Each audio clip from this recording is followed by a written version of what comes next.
jab, uppercut, leave you laid out on the floor. Try to duck and roll, hit and miss, now you counting stars. Should've practiced more, should've hit the mask, get out there more. Claim that you're the best. You gotta show me, son. Actions over words, baby boy. Is you real or what? Talking way too much, world come. Back sports, talking way too much, world come.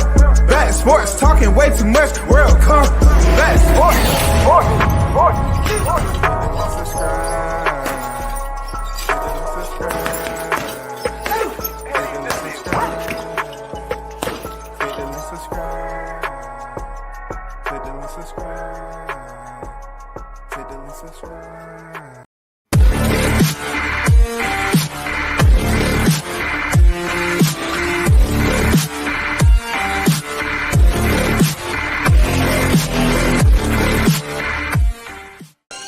What up, it's your boy Roy Jones Jr. and right now you tuned into World Combat Sports.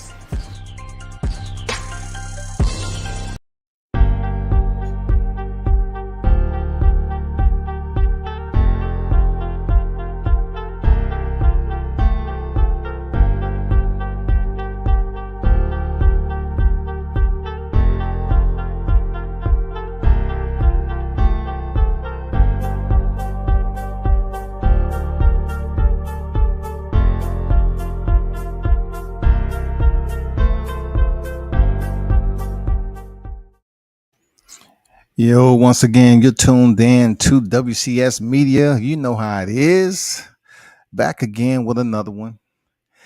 I'm not going to take an extremely amount of time on this, but we're going to get down to it, shouty. You know what I'm saying?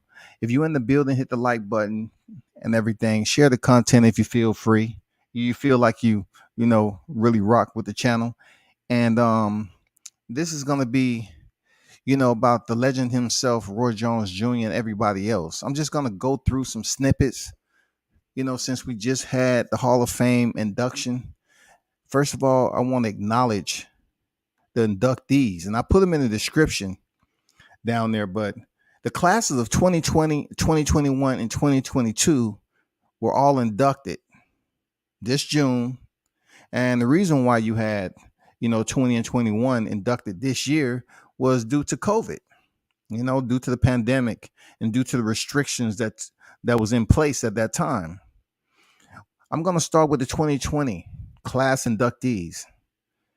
Bernard Hopkins, Juan Manuel Marquez, Sugar Shane Mosley, Frank Erne, Paddy Ryan, Barbara Buttrick, Christy Martin, Lucia Rijker, DiBella, Kathy Duva, Dan Goossen, Bernard Fernandez, and Thomas Hauser. That was the 2020 class inductees into the International Boxing Hall of Fame.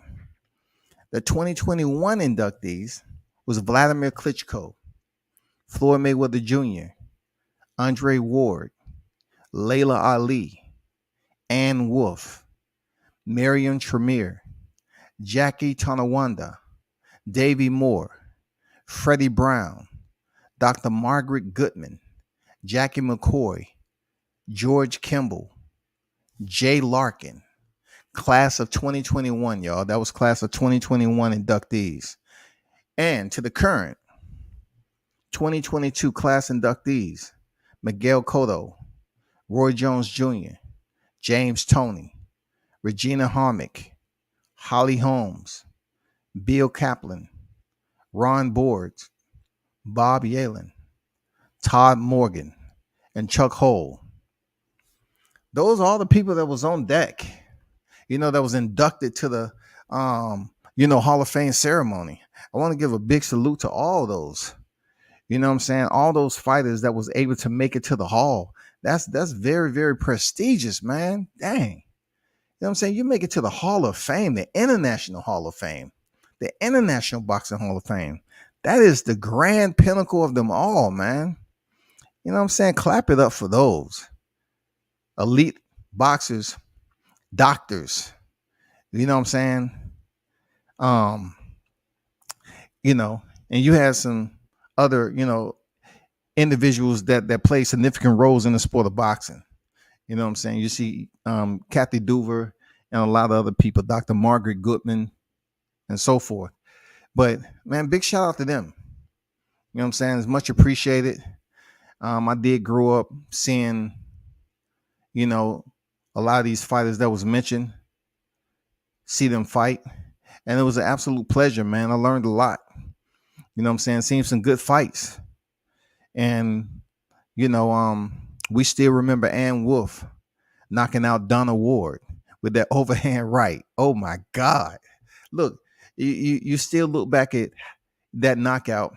It's one of the most premier knockouts, the most vicious knockouts you'll see in the sport of boxing, male or female. And, you know, looking at the size difference, you know, the height of Donna Ward and Ann Wolf, who was a specimen in herself, one of the women who actually possessed knockout power. You know what I'm saying? And she didn't play. And when she lured and set Ward up for that overhand right, oh man, it was over. Lights out. Done. You know what I'm saying? But shout out to all the names that's on this list. All right? Big shout out to y'all. But I want to highlight, you know, the legend himself, Roy Jones Jr. Just want to go over some things because his name is being spoken on because he's a very popular guy. You know what I'm saying? He's a very popular guy, man. Come on now. We're talking about former 4 division world champion. You know what I'm saying? He was on the pound for pound list. You have to take that in consideration. You know, a big time legend. You know, Roy Jones had an amateur career of 121 and 13. You know what I'm saying? Performed in the 1984 National Junior Olympics, 1986 and 87 National Gold Glove tournaments, and of course, most memorable, the 1988 Olympics in Seoul, Korea, where he pretty much won the gold medal. But, you know, Korea had ulterior motives. They felt like they was pretty much, you know, previous fights, they believed they should have won. They feel like the U.S. cut them out, did them dirty, robbed them. That's what they thought. And look, they told us, they say, oh, don't worry about it. You got to come see us. And they made it a point. You know what I'm saying? They made it a point. They made it a point to say we all about to get back. Roy Jones finished his career 66 victories, 9 defeats with 47 KOs, man. What a career it was. You know?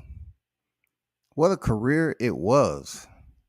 His world title fights, you know what I'm saying? 22 and 3, 14 KOs. Man, he did his damn thing. He had memorable names on his record that, you know, you can go back and look, and his highlight reels can't be touched, really. You know, if you had to compare his highlight reels to you know, other fighters, people are always going to tune in to Roy's highlight reels. You know what I'm saying? They're always going to tune into that. You know, he had a connection and a history with Bernard Hopkins, of course. James Toney, Vinny Pazienza, Eric Lucas, Mike McCallum. You know the infamous Montel Griffith, who, you know, Roy, he pretty much wish he can erase that. You know what I'm saying? Because his first loss in his record was a disqualification. You know what I'm saying? Just like John Jones. I mean, that was the first loss on his record was from Montel Griffith, all because of a foul. Now, of course, a lot of us think Montel Griffith was being theatrical and wanted to seize the moment, but he became world champion. You know, Virgil Hill, man, Lou Duval, Otis Grant, Reggie Johnson, Julio Cesar Gonzalez, Clinton Woods, John Ruiz. We all remember John Ruiz, man. And no, he wasn't the first. He wasn't Mexican heavyweight either. Antonio Tarver, Felix Trinidad, Jeff Lacey. And then I know we remember, you know, the exhibition bout he had with Mike Tyson. You know what I'm saying? That shit was incredible. You know, both of these warriors come back, Mike Tyson and Roy Jones. They step in the ring on Triller Fight Card and, you know, face off against each other. And it was a pretty entertaining fight. But also, we have to basically highlight some of Roy Jones' other accolades that he has going on. Just like I mentioned, he's a father, he's Olympian. You know what I'm saying? He's really a gold medalist. It would be good if they actually took the time, the committee, to overturn that and present him with this gold medal, because that was a travesty. That was a freaking travesty. You know what I'm saying? Four division world champion, a color commentator with boxing. You know, he's a trainer. He has a gym on his property down there in Pensacola, Florida. He has several fighters in his stable. Chris Eubanks, you know what I'm saying? Michael Williams Jr., Kevin Newman, Ikra Kerwat, I think that's his name, Brian Perella, Andrew Murphy, Glenn Hagler, Tika Hemingway. You know, he has a stable of fighters. Not, you know, people need to understand, Roy just don't go out there and source fighters, you know, with the bigger names. He loves building up fighters. You know what I'm saying? Chris Eubanks would be the most seasoned one in his stable right now, for real. Chris Eubanks. He's the most experienced one in there. It's been a journey, a unbelievable journey, man, for Roy Jones Jr. You know, from the start all the way to the finish, to now being enshrined in the International Boxing Hall of Fame, and with some of the best highlights, you know, that you can even look at. If you was a hardcore boxing fan, you can look at those highlights, man, and find out everything you need to know about Roy Jones Jr. So big shout out to Roy, man. You know what I'm saying? Big salute. Roy actually gave me an interview before he actually he took off. It was an audio, you know, it was on the phone. I haven't even posted it yet. You know what I'm saying? But I just want to tell you, Roy Jones, is much appreciated.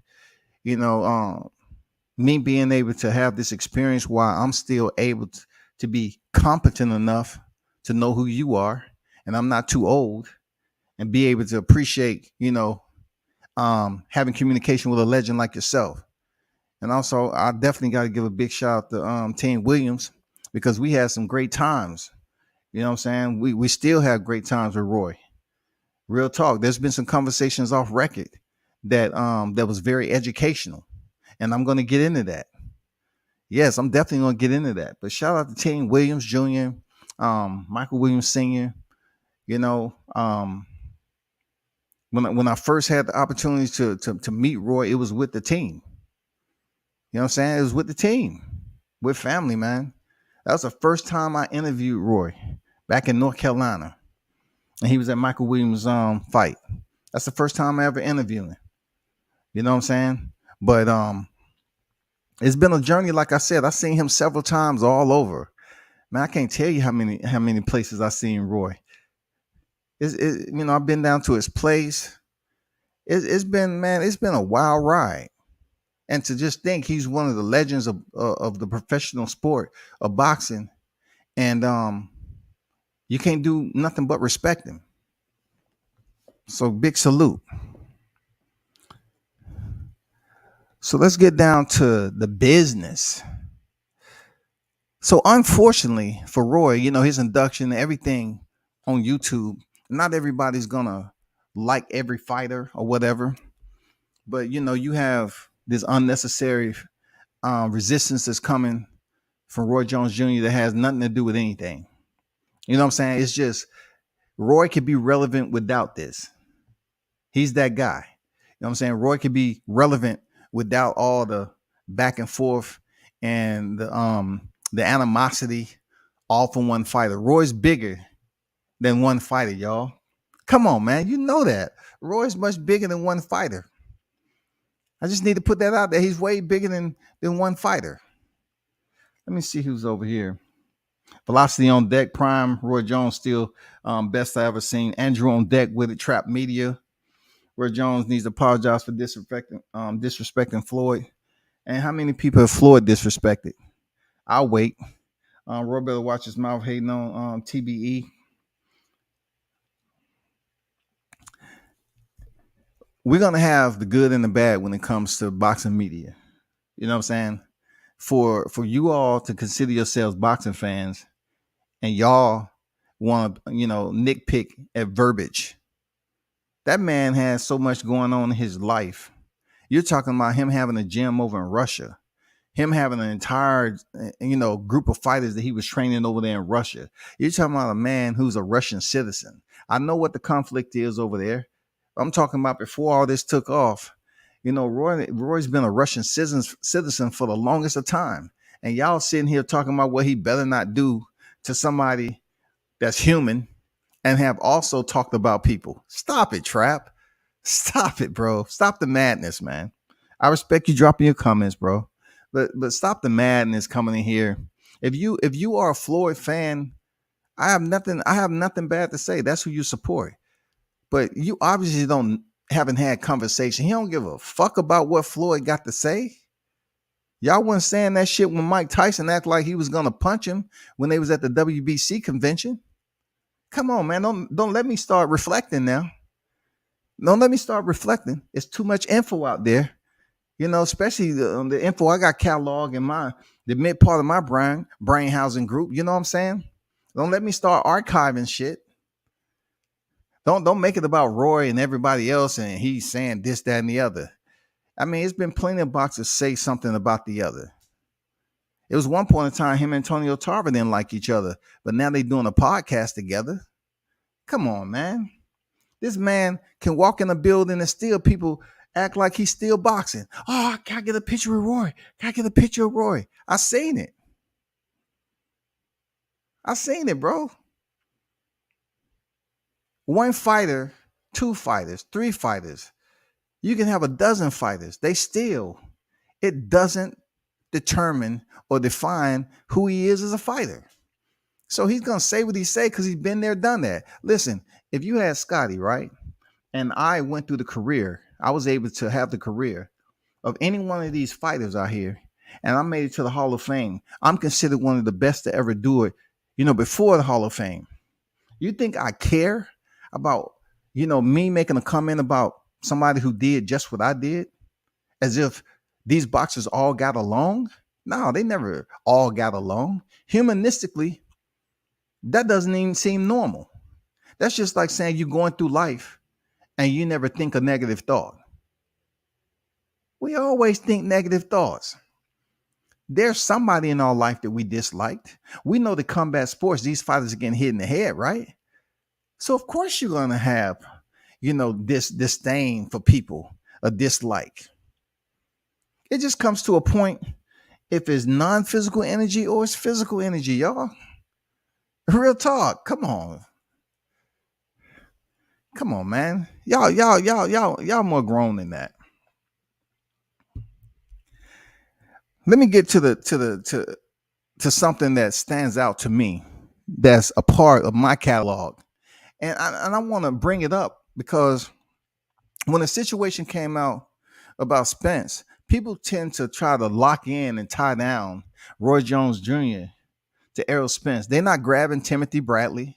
They're not grabbing Andre Ward for what he said about Deontay Wilder. They're not grabbing the color commentators that's out there now and finger pointing in their direction. I don't see that. They're trying to finger point and think they're going to send arrows downrange at Roy Jones Jr. of old news. This is the old news, bro. The old news is what he said about Errol Spence, him vouching for Crawford being better than Errol Spence. And of course, the Spencerholics are entirely infuriated. They infuriated because they want to take the moment that Roy Jones has earned, right? He's earned this moment in the Boxing Hall of Fame to make Errol Spence relevant. Why? It's because Terrence Crawford was at the Boxing Hall of Fame too. So being that they're trying to remove the attention off the fake news that's been presented to Errol Spence, they want to now redirect that energy to the Hall of Fame. Internal to the Hall of Fame was the names that I just mentioned. Also, you had a name up there and a familiar face. He wasn't inducted to the Hall of Fame, but he did have his hand cast. and that is the pound for pound best, Terrence Crawford. You know what I'm saying? Welterweight, the best welterweight in the sport, and the pound for pound best. So he was up there. So people was pretty mad. They was extremely upset. Why is he there? How can he be invited? And Errol wasn't invited. It's gonna come a day that Errol's gonna be in the same position, but he wasn't invited for this one. You know what I'm saying? But Terrence Crawford was. So moving right along, all of a sudden old news come up with Roy Jones on this induction, like it really matters. It doesn't even scratch. You know what I'm saying? It doesn't even present any type of inflammation to Roy Jones Jr. None at all. Let me show you a video, right? I want to show you one of my videos because people will sit up here and they'll know you have communication with somebody and they'll try every angle to try to make it about somebody when really it's all about Errol Spence. They want to make it seem like Roy did something new. He said something new. I got several videos of him keeping the same energy. And why are people so angry that he is not sitting up here cussing out Errol Spence? But these people are acting like Roy Jones some punk. Like he's just going around and just saying crazy shit about fighters. Y'all criticized Timothy Bradley. You've criticized George Foreman, Andre Ward. I mean, every fighter get on here and they say something you don't like, they get criticized. So why y'all pretty much stand attached to Roy Jones? Let me share something for your for educational purposes. I want to show y'all something, right? This video I did with Roy Jones. And it's not about the views of me, of course, because when it comes to WCS, I don't care about that. This is mine, what I built on my own. Nobody else helped me build anything dealing with WCS. The name itself alone tell you it's global. You know what I'm saying? More people watch it than you think. I'm not here competing on YTC. I can care less about the traction the YTC highway has going. I don't care. But let me show you the content, and I want to explain to you why I showed you the content, right? So let's share screen right quick. D-Ray in the building. What's good with you, D-Ray?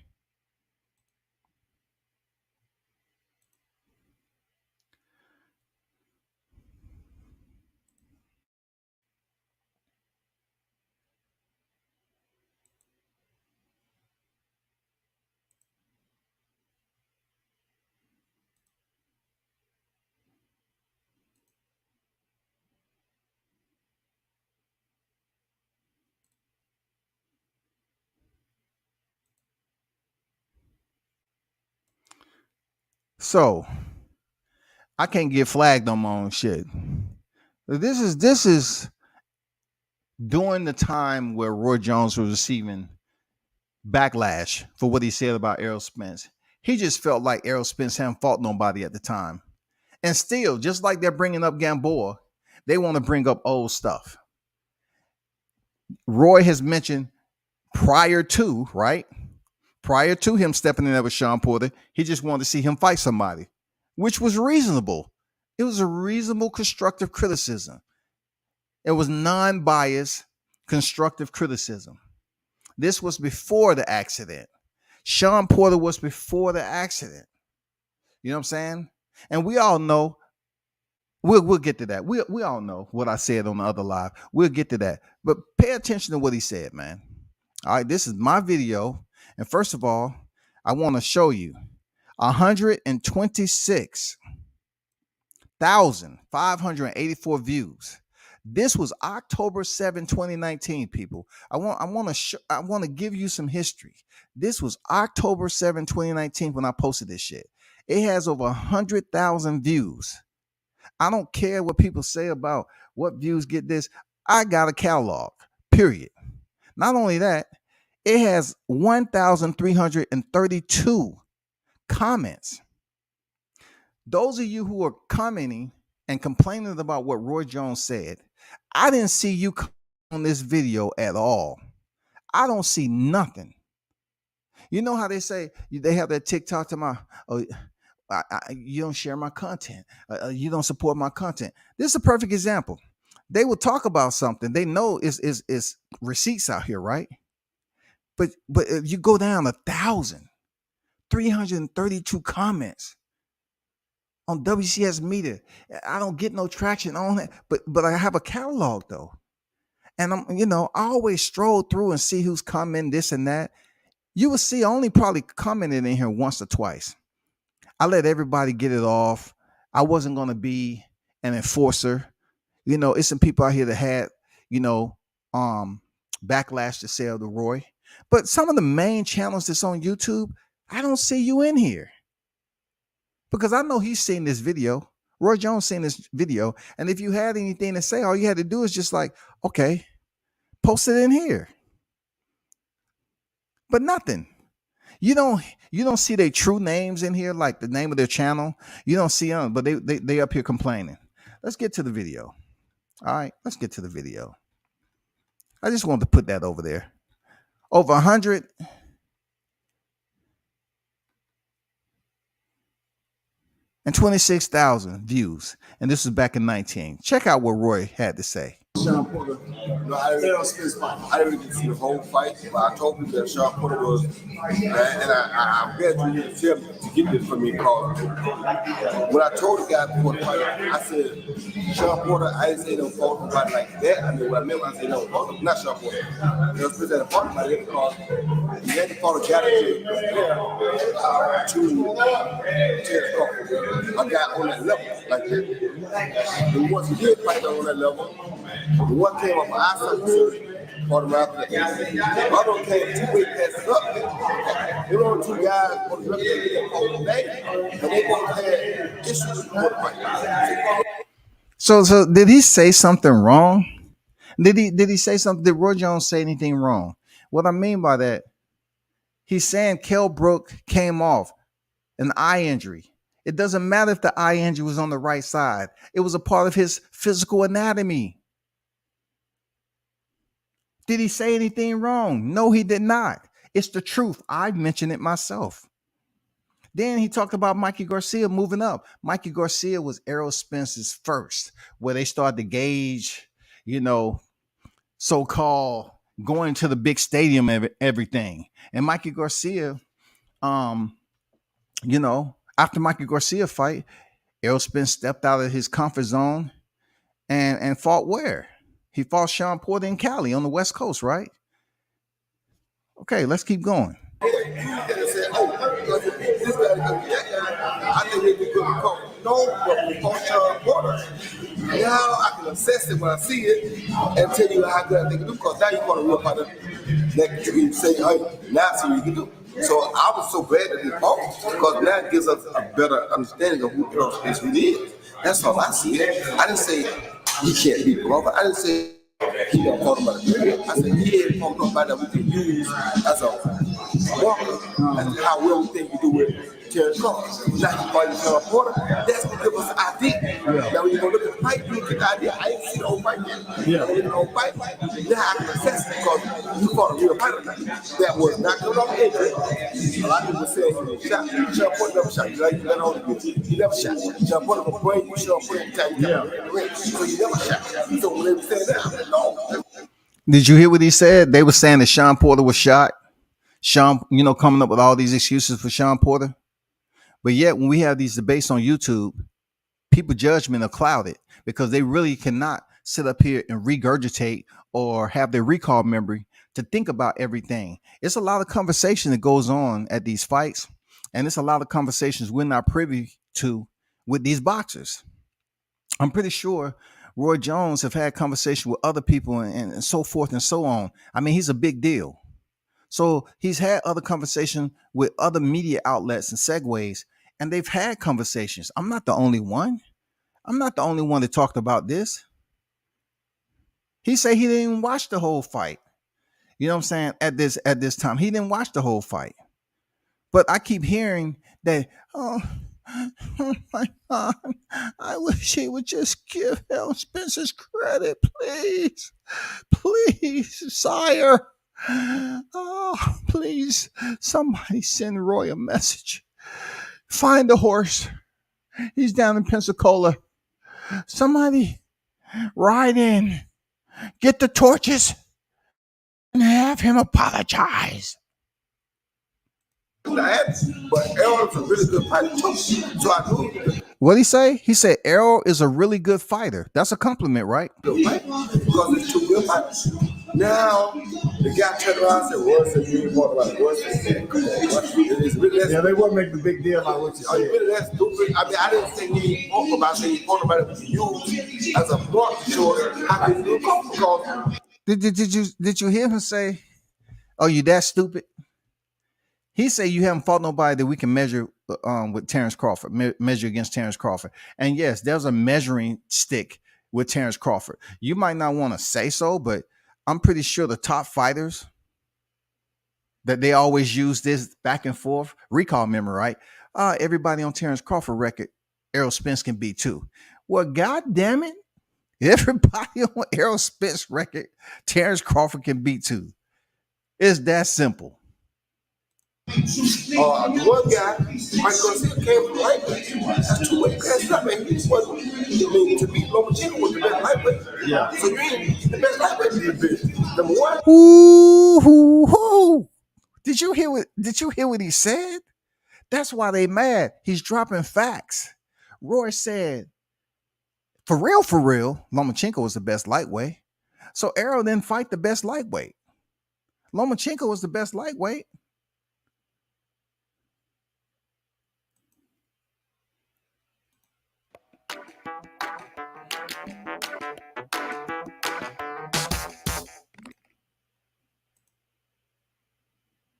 My bad. Let me get back. That's what it is. That's all I see. I didn't say he can't beat Crawford. I didn't say don't fight. Now I can assess it because you fought a real fighter that was not coming off injury. A lot of people say he shot. Sean Porter never shot. Like you better on the field. He never shot. Sean Porter will bring you Sean Porter every time you come in the ring. So he never shot. So when they were saying that, no, that's not happening. But Errol is a really good fighter too. So I knew he was a good fighter because it's two good fighters. Now the guy turned around and said, "Roy said you ain't talking about Roy said, come on, yeah, they wouldn't make the big deal about what you said. Really that stupid. I mean, I didn't say he talked about it. He talked about it with you as a mark to show how can you come because the one guy, Michael came from lightweight. That's two weight classes up, man. He wasn't to beat Lomachenko was the best lightweight. Yeah. So you ain't the best lightweight in the division. Number one. Number two, he might, like I said, the guy Erne after the eye he said, got an oxygen sucking broke where I got two weight classes above him. And you the first fight back there. So I can't judge that either. Not that he might not be okay fighter. I can't judge off that. He said he can't judge the performance off that. What's wrong with that? You're getting a fighter two weight class up who was actually absolutely terminated by Gennady Golovkin and moved and look, Kell Brook came back down to 47. And I already gave you the months. 8 months. He drops back down, having taken severe damage from Gennady Golovkin, two weight classes up. Man, we already know what it is, man. He's making facts. He's stating facts, man. He can't judge it. Roy said he couldn't judge it off Kell Brook dropping back down from that beating. He couldn't judge him off that performance. Even if he had a belt, he couldn't judge him because we all know Kell Brook wasn't 100%. There's a problem with it. He just come on outside surgery. A lot of people don't recover from that. Ain't nobody else in your record that you fought that we can really compare to the top fighters. So I said I know great because you fighting Sean Porter. Now we can see what he got. That's what my comment is saying. And Sean Porter did make it show what he got. Yeah. I just got to look at the fight and see that because I didn't watch it. I had some stuff going on, but I ain't gonna watch it. Yeah. But I never thought that Earl wasn't a great fighter. I just say he had the opponent that I can say this guy gonna push it. Now Sean Porter gonna push it, and Sean Porter did push it. So that's what I wanted to say. Why all the hatred? Why do people try to make like I don't like you do? Why would I got to kiss him? I don't know how you do it wrong still. But actually, what you said made sense because Sean Porter did take it. Sean Porter go take it. That's all I'm trying to say. Sean Porter go push you and make me sure what you really got. You ain't talking about that push your chair. That's what the point is. But like I said, people are so ignorant. It's like when you try to give an interview, they take and turn it all around like you hate him. Well, I gotta hate on that guy. You got he's a great fighter. Hope we just ain't seen it yet. We hope he's a great fighter. I hope all trying to be great fighter. But we haven't seen him because another fighter to push him until he falls short. So I was so happy and he fight short because he ain't done it. Yeah, right? That's what I want to see. That's what I was trying to say. What this guy turned into was complete ignorance and stupidity. And I hate when cowards do stupid stuff like that. They go crazy, but I want to say what I want to say. I'm going to leave it alone. You getting that clear because a lot of people was a little bit sensitive. I'm not saying I'm just saying you gotta look at it. You probably got to come outside the surgery. You probably got to come 2 weeks and stuff. You're a top fighter. I expect you to dominate both of them because I know you're a top fighter. Yeah. But then that will tell you that just tells me what I know. I know you're a top fighter. But I haven't seen you in the pressure of another top fighter that can push you. Did you hear that? He haven't seen him with another top-notch fighter that can pressure you. What's wrong with that? Roy's just saying he haven't seen Errol Spence in that position yet with that fighter. Where's the hate? I agree with the sensitivity. I even said it in the interview. Y'all was being sensitive. Y'all was being extremely sensitive about this subject because I understand that's your favorite fighter. I respect that. Real talk. As much shit as I talk, man, I respect the fact that y'all have your favorite fighter. You know, I hear guys up here on this YouTube continue to have this social media fellatio going on. Well, they keep a dick in their mouth. You know what I'm saying? They always talk about dick ride. And you know what I'm saying? You would think that, you know, you wake up with it every day and you go to the toilet. That's enough. But when you support a fighter heavy, if it's anybody outside of Errol Spence, they call them dick riders and all these other emasculating terms. But yet, I'm trying to figure out why y'all so upset. If y'all are just fans of the sport and not the fighter, why y'all sitting up here advocating and going at Roy Jones for him spitting complete and utter facts, man? Complete and utter facts. He said nothing that was hateful. He wasn't being antagonistic, none of that shit. He was saying based off his rule of engagement thus far in Errol Spence's career, he haven't seen a fighter that he can judge Errol Spence as far as his eliteness goes because of Kell Brook and the situation he had coming from middleweight. And then you look at Mikey Garcia, who came up 2 weight divisions.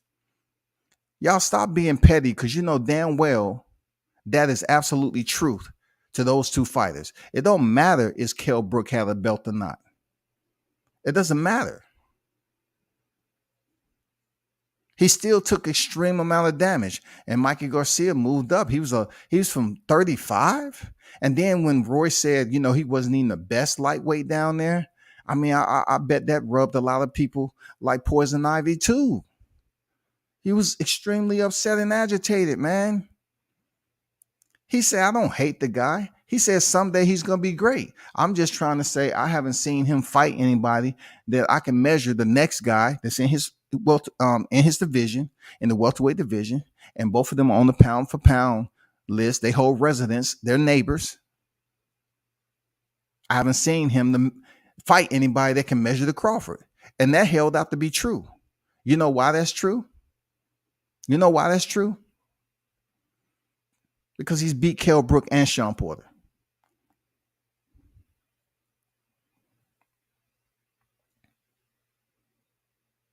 Terrence Crawford beat Kell Brook and Sean Porter. I would give more credit to Terrence Crawford defeating Kell Brook, have his performance against Kell Brook, than I will Spence. All because of the surgery and the damage that was done. That's all. Was the fight entertaining with Errol Spence? Absolutely. It was entertaining with Errol Spence and Kell Brook. Absolutely. The man went over there across the pond and in that man's backyard. It was entertaining. But let me briefly touch on, individuals who seem to question all of a sudden, the new abnormal, because you can't call it normal, but the new abnormal when it comes to YTC. They talking about IQ levels. And we all know, right? We're smart. And I always put this out there that most of us is on the YTC. We have surpassed the learning curve of cognizant thinking. We know right from wrong, and we know when we process something mentally and we act on it, we know if it's right or wrong. If we don't even have to open our mouth, if we're thinking something can be right, something can be wrong. It's our choice, on how do we want to proceed with it. So therefore, we talk about IQs, and all of a sudden there's a new abnormal that Terrence Crawford has a lower IQ. But then when you look at the way Errol Spence fought Kell Brook, it wasn't too much IQ involved in that fight. It was just mano a mano. It was a knock him out, drag out fight. He's a black fighter. Black fighters really don't credit themselves as going over here taking an extreme amount of punishment like that. Floyd Mayweather used to talk about hit and not get hit all the time. He was known to have that elusiveness. You know what I'm saying? That very genius mentality to his defense, to pull counter, catch and shoot, whatever you wanted to do, right? Then, because I'm just mentioning Kell Brook and Sean Porter. Then you get to Sean Porter with the high IQ per, the pundits that's out there. And he fights Sean Porter fight. He pretty much fights Sean Porter fight. So this is the guy who's supposed to have extreme amount of cachet that exceeds Terrence Crawford. But yet it's two fighters for which he chose to fight their fight, which basically allowed him to take more punishment than he possibly could have taken, being that his IQ is allegedly higher than Terrence Crawford. Recently, I heard somebody say that, Terrence Crawford is not a smart fighter because he has all these tools and he don't use them. But with Terrence Crawford, he's undefeated in the welterweight division. He's undefeated as a professional fighter. If you want to lay that claim, lay that burden of judgment on Terrence Crawford, okay, cool. But then you have to come over here and look at the way he fought Sean Porter. He wanted to prove to everybody he can fight Sean Porter's fight. So that lets me know that Sean Porter was weighing heavy on him. He was challenging him without even challenging him yet physically. Sean Porter had challenged Errol Spence before they even split the ropes, because the challenge was for him to go over there and beat Sean Porter at his own game. And it wasn't working out too well for him. And it was a tough, close fight. And we all know how it played out. But when it comes down to it, you're talking about Roy didn't give him credit. What credit should he be giving Errol Spence? He didn't dominate Sean Porter. He didn't dominate Sean Porter. He didn't dominate Sean Porter. What credit are y'all looking for? He didn't dominate Sean Porter. No matter how you say it, he never dominated Sean Porter. He didn't dominate Kell Brook. He won a split decision. And y'all sitting up here blaming Roy Jones because he's not giving him credit. He's not giving Errol Spence credit. And y'all always talking about dick riders? Man, I have to call it for what it is in this social media. For real. This is some goddamn acute fellatio that's going on here. Real talk. Y'all mad because Roy is not giving him whatever credit you think he deserves on your scale in a fight that he didn't dominate. What did you hear him say? He was expecting him to go out here as an elite fighter and dominate Kell Brook and a Sean Porter. Did you hear him say people saying Sean Porter was shot before the fight? Sean Porter was shot. No, Sean Porter gonna come in there.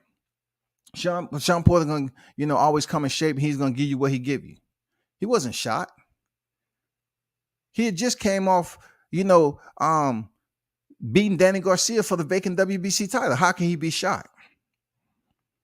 But Errol Spence, with the high IQ that he's being praised for, he did not demonstrate any of that. And that fight wasn't that long ago. He just chose to fight his opponent's fight instead of utilizing what he's been trained for. Everything that they've been in the lab over there in Texas working for. We didn't see any of that in there. Like, he was fighting Sean Porter's fight. They was back and forth, dog eat dog, eye for eye, head to head, chest to chest. It was an okay corral in there. What fundamentals did y'all see? Like, who had the control? Who had the momentum? It was more so like a back and forth, goddamn all out brawl. They was in there brawling one another. He didn't dominate Sean Porter. So now Sean will push you. So now we can see what you really like. If you really like it, you can show it. You drop Sean in the ground, so you show that you can do this. But we didn't know that for a fact until we fight Sean. Because Sean will push you. The other guys could push you. If they could, then something would have been wrong with you. A 135 probably should have been push you. A guy coming off outside, so that's harder. You push. He can't push you. But Sean will push you. So now we can make a better assessment. That's all I'm saying. Hey, I appreciate your stupid analysis there. And that's what it is, man. Y'all can check that video out and take it for what it's worth, man. Like I said before, it has over 1,000 comments in there, and I don't see hardly any one of y'all that frequent YouTube on the regular. You can find a lot about how people support you on here. I don't care about that. If you chose not to leave a comment, but yet you out here, you having resistance and you have some type of complaining to do about Roy, I think that video sums it up. It wasn't no hate in that video. Roy don't owe me shit. I wasn't even biased in answering the question. He pretty much, led the dialogue. Because people was giving him all the backlash because they're popular fighter. He didn't go in here and praise. He made sense, man. He didn't dominate Kell Brook. He wasn't looking for him, to get as much praise with Mikey Garcia. But he's saying you should have went in there and dominated Mikey Garcia. People are going to say, oh, he was landing punches on Mikey Garcia. But it wasn't a domination, though. That was a 135-pound lightweight. He did not dominate Mikey Garcia. He won handedly, but Mikey Garcia was never in no serious trouble. He landed some punches on Errol Spence. And then he went in there and all this high IQ, I just didn't see it with, him stepping in there with Sean Porter and working off the jab and just really putting on a boxing clinic. No, he want to go in there and brawl. So how y'all still talking about, well, he should give him his credit. He should get. What credit is there to give? BoxRec say he won a split decision. Not a unanimous decision, y'all. Not a unanimous decision. Not a unanimous decision. He won a split decision. So what credit are you looking for? You want him to kiss his ass? Isn't that what y'all call dick riding? You want to kiss his ass? You want to sit up here and just,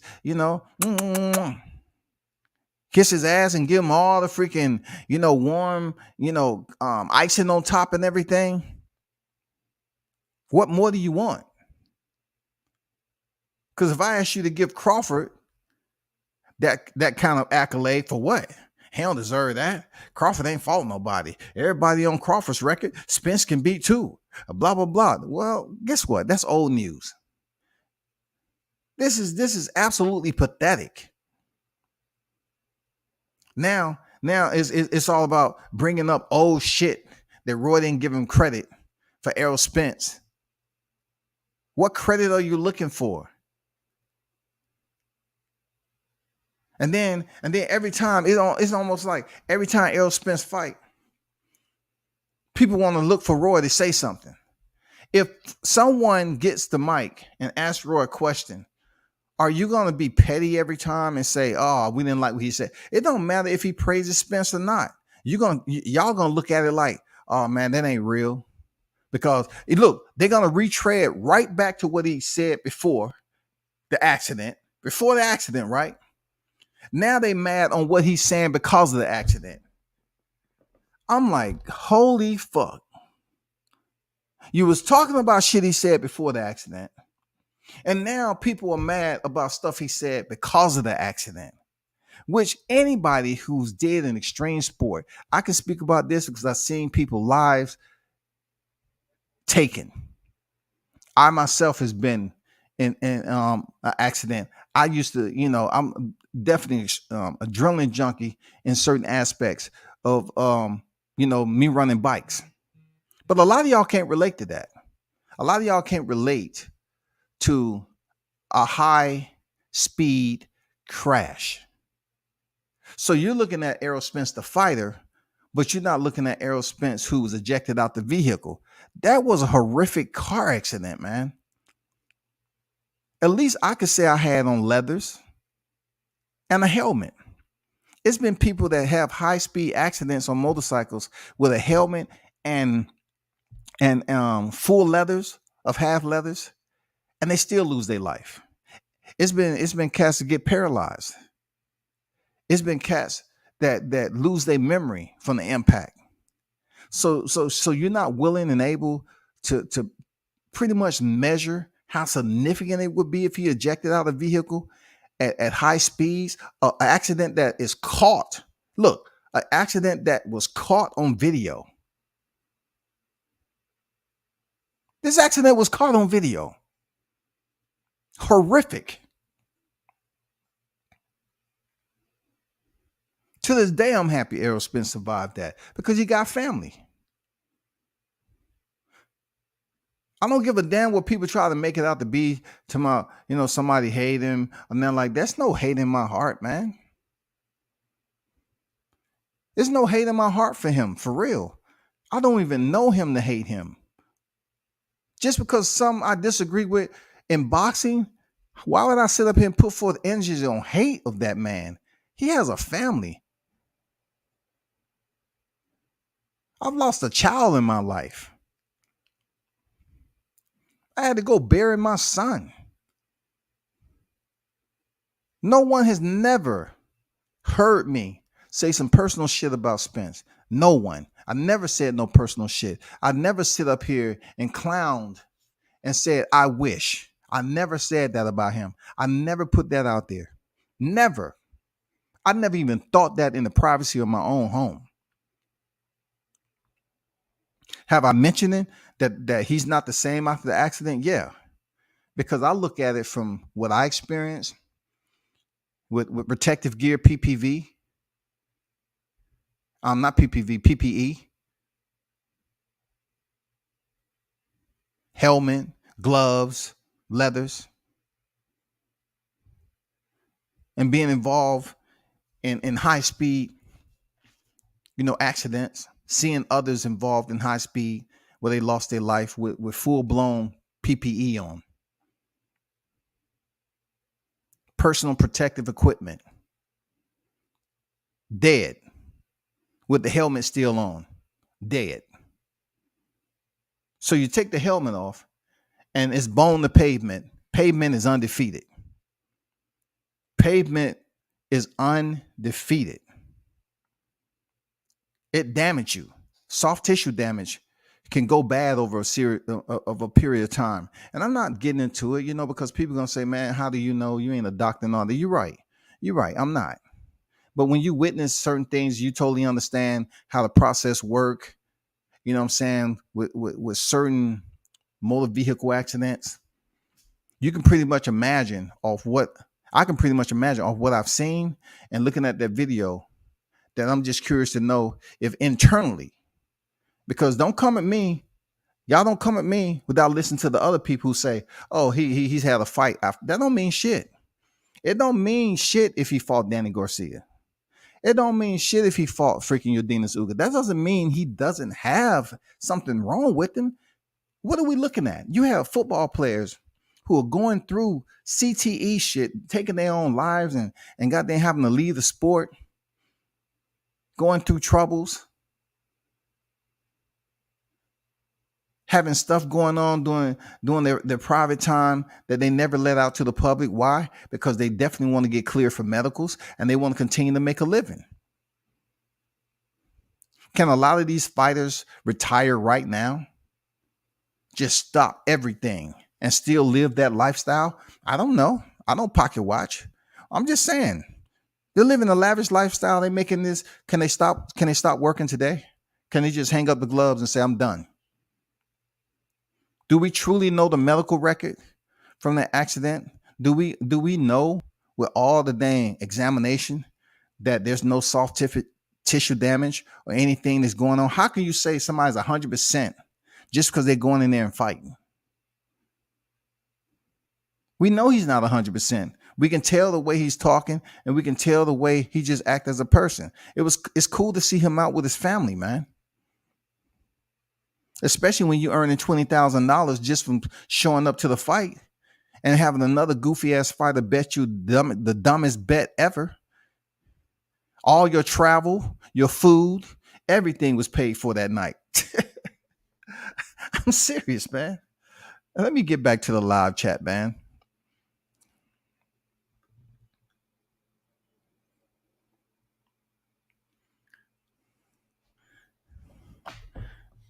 Cooking with Sir Senior on deck. What's good? Showtime on deck with it. What's going on, Shaw News? What's good with it? You know this, man. You know this. All I said, he needed to stop drinking. Boy, hey. I don't know what you talking about, Trap. Why? Look, both of them was enshrined in the Hall of Fame at the same time. Why would he be jealous of Floyd Mayweather? The man is still relevant. He's approachable. It's more people that's going to come ask Roy for a picture than Floyd Mayweather. Real talk. It's more people going to be able to take a picture with Roy Jones Jr. than Floyd Mayweather. You yourself, if you're in the building, find out for yourself. Go up and ask Roy for a picture and then try to get a picture with Floyd Mayweather and come back and let me know how that turned out for you. Real talk. Just let me know how that turns out for you.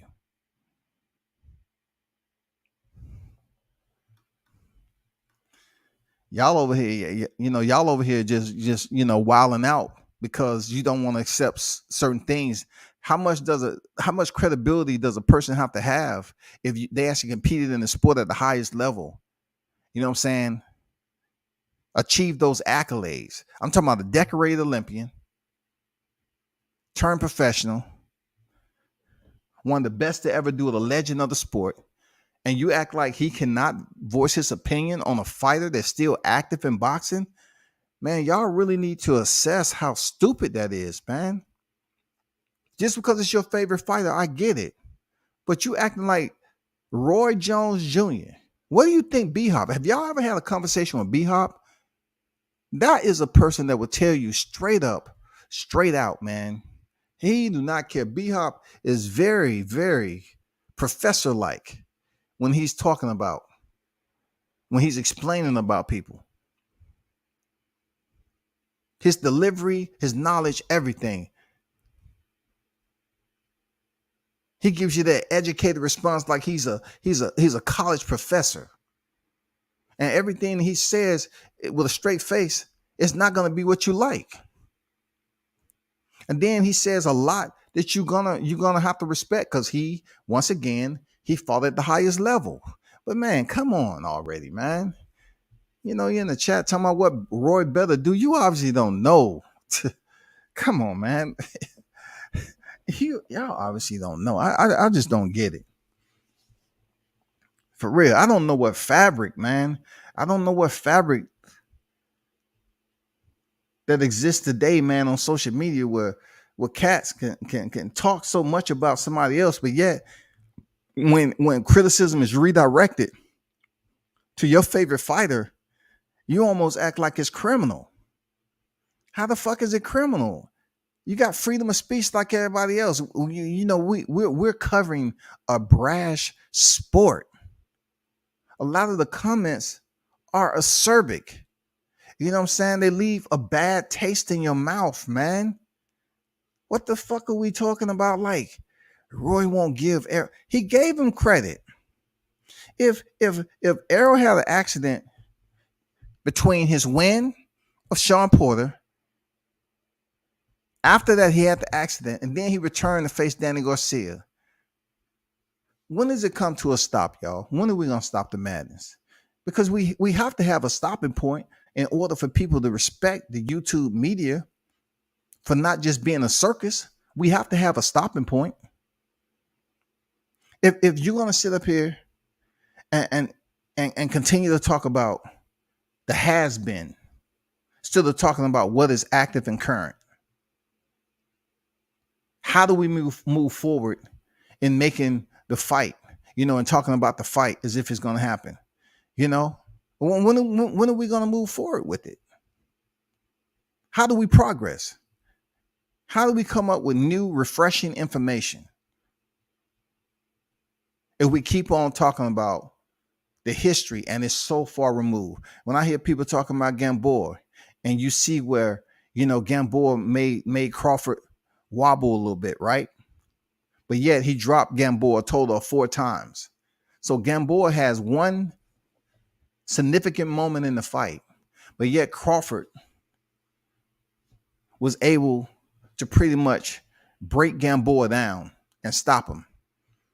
And selfishly, these same individuals are the ones who complaining about what Roy is saying about Errol Spence, but yet they're talking about what Gamboa did to Crawford 8 years ago. And you want a person like me to respect your level of boxing knowledge? If you're talking about Gamboa, you're talking about Kavaliauskas. It seems like the only way that I can sit up here and explain and break this down with free consultation, you know what I'm saying? Being unqualified, but I will say I'm qualified, with experience, freedom of speech. So you're trying to tell me that the 2 times that you can latch on to was Gamboa and Kavaliauskas, but you can't find any other credentials that he have attached to his name in his professional career. You can't sit up here and give him his just due because there's a rivalry between Crawford and Spence. It's not even a personal rivalry. This is not no Roy Jones and Tony Otava, no Roy Jones B-Hop. This is just a rivalry because they're campaigning in the same weight class. It's been absolute respect between these two. It hasn't been no disrespect and getting personal and shit from Terrence Crawford to Errol and Errol to Terrence Crawford. So why the YouTube shit is making it that way? Why y'all making it this way? All y'all talk about is Kavaliauskas and freaking Gamboa. And then to make it even more petty, they bring up the Jose Benavidez. Oh, he got shot in the leg. He got shot in the leg. But they don't talk about how much of a beast he was before he got shot. They act like the dude is Gay Rosado. How many losses do Jose Benavidez has at the time? I mean, right now, how many losses do he have? How many losses did he have when he fought Crawford with that supposedly one leg? How many losses did he have? Y'all talk about the injuries that are on Terrence Crawford's record, but yet y'all don't talk about the injury that Kell Brook had. Y'all want to talk about the injuries that Errol Spence sustained in the car accident. But you will sit up here and highlight injuries of, he got hurt with Gamboa. He got hurt with Kavaliauskas. But both of those fighters were stopped. STOPPED, underline, put the air quotes up there, parentheses, all that shit. Both of those fighters were stopped. Man, we have to have a stopping point with this shit, man, because it doesn't seem like it's educational anymore. Now it just seems like the blame game. Now it seems like a gossip column. It doesn't seem like we have any new conducive information to provide to the public about Errol Spence and Terrence Crawford. And now check this out. While people on here continue to bring up old, soiled information to dirty up Terrence Crawford's character and Roy Jones' character, right? Now they're trying to bring Sebastian Fundora into the picture. Now, all this time, they're trying to pretend like Terrence Crawford don't want the fight. Terrence Crawford don't want the fight. And when it's all heavy on the heavy side of PBC to make this fight, Terrence Crawford don't have to take anything, no pennies, no jar of pennies. So now Sebastian Fundora says, I can make 147 easy. I want to fight Errol Spence. Do you see what's going on here? Now, all of a sudden, the topic of discussion is Sebastian Fundora, Errol Spence, the juxtapose that you see on the thumbnails. Now they want to stop talking about Crawford because they truly know what the fuck is going on. They know what's going on. They can afford Fundora. They can afford him for $550 a round. They can afford Fundora because he is Latino. They tried their best. Like I said before, let me go back through the history now of these undisputeds recently. Canelo Alvarez fought Dimitri Bivol. It wasn't black to black. Jermell Charlo fought Brian Castaño, black Argentinian. Josh Taylor, Jose Ramirez, not black. Devin Haney, George Kambosos, not black. It wasn't two black fighters in there. Now, all of a sudden, Sebastian Fundora comes into the picture, all because he says, I want to fight Errol Spence. I can make that 47 really easy. Now people are sitting up here adding Sebastian Fundora into the picture with ease. With ease, they're talking about Sebastian Fundora and Errol Spence. And Fundora, he hasn't even did anything to the point to be mentioned. All he did was say, I'll fight Errol Spence.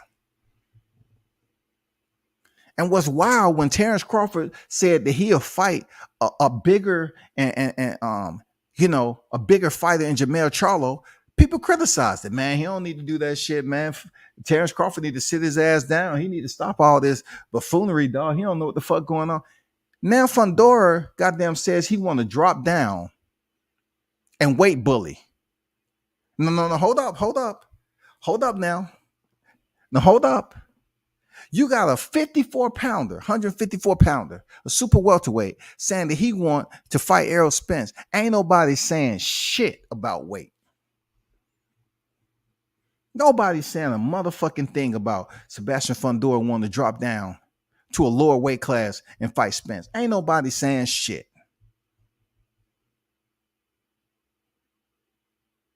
Nobody's saying a motherfucking thing. Sebastian Fundora say one sentence. I want to fight Errol Spence. All of a sudden, thumbnails go up. They all over the place like Christmas lights. Bing, bing, bing, bing. We wish you a Merry Christmas. We wish you a Merry Christmas and a happy knockout. They up here cheering Fundora on. Yeah, go get it. Go get that fight. Yeah, Spence should fight Fundora. Boxing is all over the fucking place, man. Y'all need to keep the same energy. Why y'all not criticizing Fundora for coming down from a higher weight wanting to fight Spence? Old Spence at welterweight. You know why y'all not criticizing? Because y'all was showing up criticizing Crawford. You know why you was criticizing Crawford? Because you have this connection. You believe that, he's the better welterweight, so you want to see him fight Crawford. Now, he chooses to say, you know what? I don't get Crawford. Whatever. I want to fight Jermell Charlo. You ain't going to get Jermell Charlo. You ain't going to get that. Both of them were PBC. You're not going to get that. And then he leaves Top Rank, and you're still mad. But now Sebastian Fundora is laying claim to say, I want to fight Errol Spence, goddammit. He didn't ask to fight Terrence Crawford. He didn't ask to fight Terrence Crawford. He asked to fight Errol Spence, man, and now the thumbnails are up. Sebastian Fundora versus Errol Spence Jr. Unfucking believable.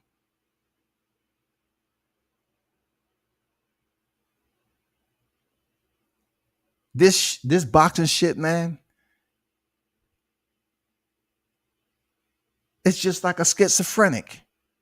Every time you turn around, you got different personalities, man. You got different shit that's popping. When the motherfucking sun sets, when that shit rises in the morning, something different in boxing, bro. Boxing all about the hocus pocus. They want to sit up here and dangle motherfucking, the fans around and puppetize us and have you leaning heavy towards one way, but yet they already planning a totally opposite way. They plan something different, but long as that opposite way, the current, they got you leaning heavy to the right. If that's drawing attention to where, the fighter that they want, they'll continue to let you think that that's where it's going. And then when the news break, that fighter is absolutely fighting somebody different. How the fuck is Sebastian Fundora name is coming to the equation? All because Tim Tszyu is getting the shot that he wanted. Somebody please explain that. Somebody please explain that to me. I mean, he's coming off a fight with Erickson Lubin where he was dropped in the fight. He finished the fight. They got the TKO. The referee, the corner. Okay, let's be clear. He didn't lay out Lubin. Lubin still wanted to continue. Salute to Erickson Lubin. You show the heart of a motherfucking lion, dog. Shout out to Erickson Lubin. He was at the Gervonta and Rolly fight. It was good to see him back out. But he showed the heart of a lion, man. And that was a very punishing fight for him. But now all of a sudden Tim Tszyu is next in line supposedly for Jermell Charlo. The fight has been signed already. And Sebastian Fundora switches routes, switches directions and say, oh, let me go down here to 47 and pick on Spence. And all y'all ain't saying shit. Y'all ain't saying nothing about no weight bully. Y'all ain't saying nothing about anything. Y'all ain't mentioning how tall he is. Why don't he wait until Jermell Charlo and Tim Tszyu is over? Why he's asking for Spence? Why don't y'all give Sebastian Fundora that same heat y'all giving Crawford? I don't hear y'all whining about that. Why y'all not whining about Fundora trying to weight bully, dog? Dude is like 6'20", 6 feet 20. The Towering Inferno. That means he comes with the temperature already set. Dude is like 6 feet 20 compared with the Errol Spence. I'm going to tell you this. He's affordable. Sebastian Fundora is affordable for PBC. Let's be absolutely clear and transparent on that. Sebastian Fundora is definitely affordable.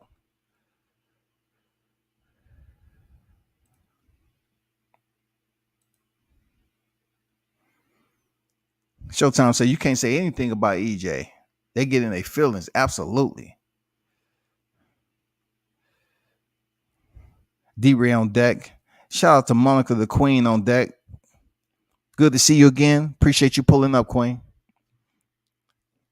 People coming over here in ghost accounts. To be honest, Bud acting like he's scared. So I guess you go around in life and work for free. I guess, if you ever been a part of any type of employment for a long period of time, you expect some type of promotion, right? And once you get the promotion and you choose to advance from there, once you believe you did everything you needed to, you want to get another promotion, because the leaders of America understands that you never want to get complacent. You never want to just sit somewhere and allow somebody to dictate how much you're going to take in and feed your family or yourself, right? So you saying Bud Crawford is acting scared because he's negotiating his worth? 14 years in the game, bro. And he's supposed to be, look, if he was 14 years in the military, guess what? He will only have 6 years left for retirement. 6 years left for retirement. And you calling Terrence Crawford scared because he's negotiating? It doesn't make any sense at all, man. It makes no sense what you're saying. 14 years in the game, and you're acting like it's a option that he take a low ball offer. It's an option. He takes the low ball offer. His guarantee money says that he's always been in control of the business. So why all of a sudden, when it comes to Errol Spence, he should all of a sudden just lose everything that he's had organized and everything to get him paid the way he did, and to have Bob Arum say, hey, he lost enough money on Terrence Crawford to buy a house in Beverly Hills. That's because he was getting a lot of guarantee money. That's genius. That's smart. As you think on the flip side, allegedly over there at PBC, I'm hearing that some of those fighters still haven't been paid. They're deferred money on the back end, allegedly. So who's winning? Hold on for a second.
All right, we back.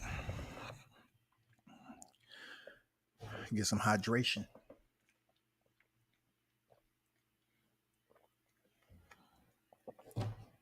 So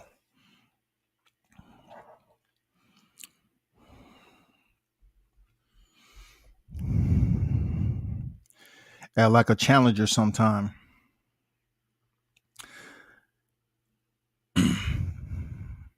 So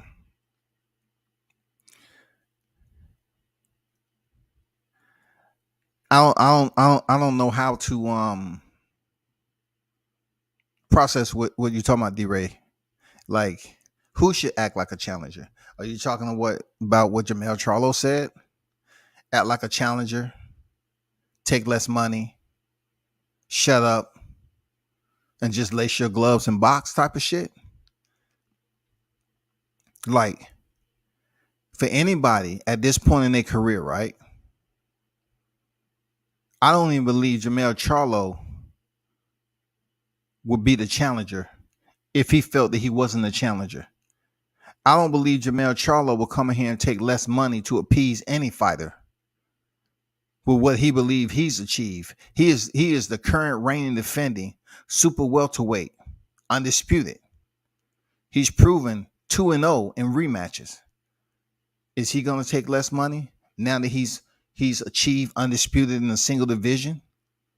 He's achieved the highest pinnacle in cleaning out the entire division. Will he take less money? Will he be the challenger?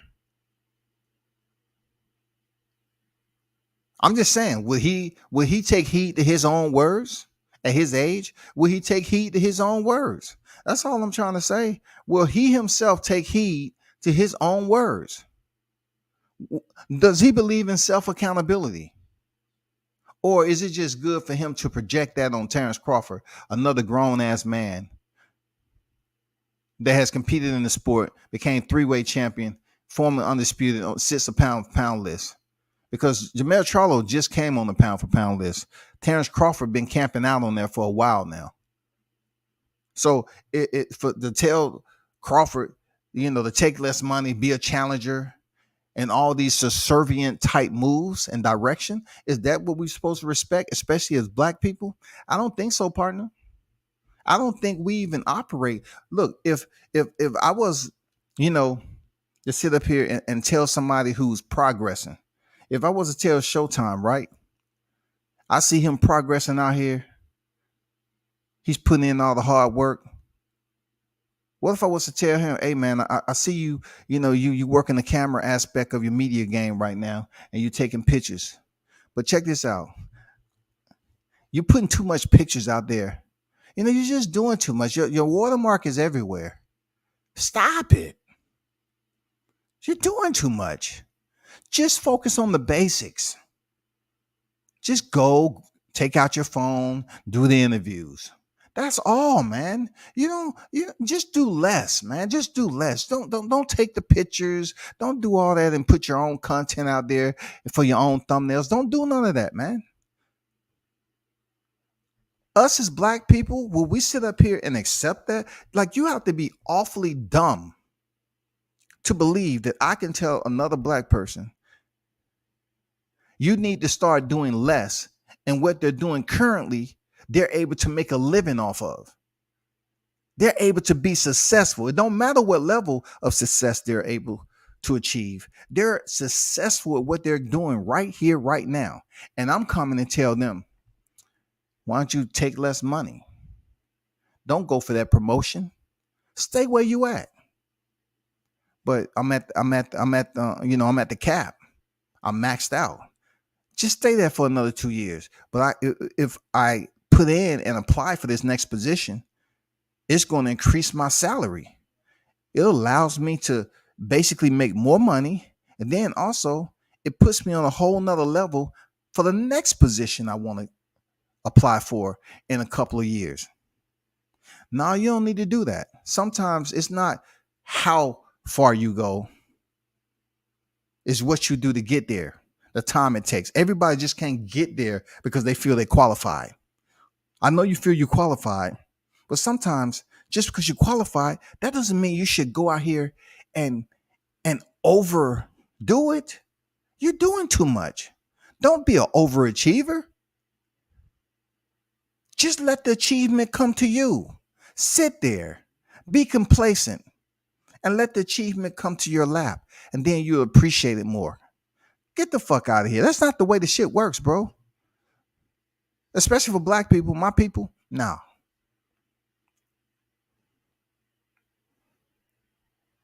That's why you see all these people putting up these motivational quotes, and it's based off the struggle. That's why you see people on social media. They'll look at your shit and they never even comment. They don't like your shit. They don't share. They don't do anything. It takes a different type of individual from the heart to see somebody progressing out here and show them love, genuine love, to say, damn, you know what? I like the leadership shit you got going on, man. I respect you in that that aspect, that you able to go out here and improve what you got going on, just like a fighter. They want Terrence Crawford to go in here and negotiate the minimal, take less money. Shut up. It's almost like you're seeing those people who would be the ones who's telling on you on the plantation. Yeah. Just let me come in the house. I just want to taste some of those grits I smelled outside, master. Just anything you want to know. Anything you want. I just want some of those shrimps and grits. They smell so good. Who you want to know information on? Who ain't working hard? Just tell me. I'll give you the information every day. I just want some shrimp and grits. The same ones is telling another black person who, we always talking about our ancestors and everything. You want to tell Crawford to take less money, to be the challenger, when he don't have to be the challenger? How much do you have to prove? Y'all ain't telling Canelo to be the challenger.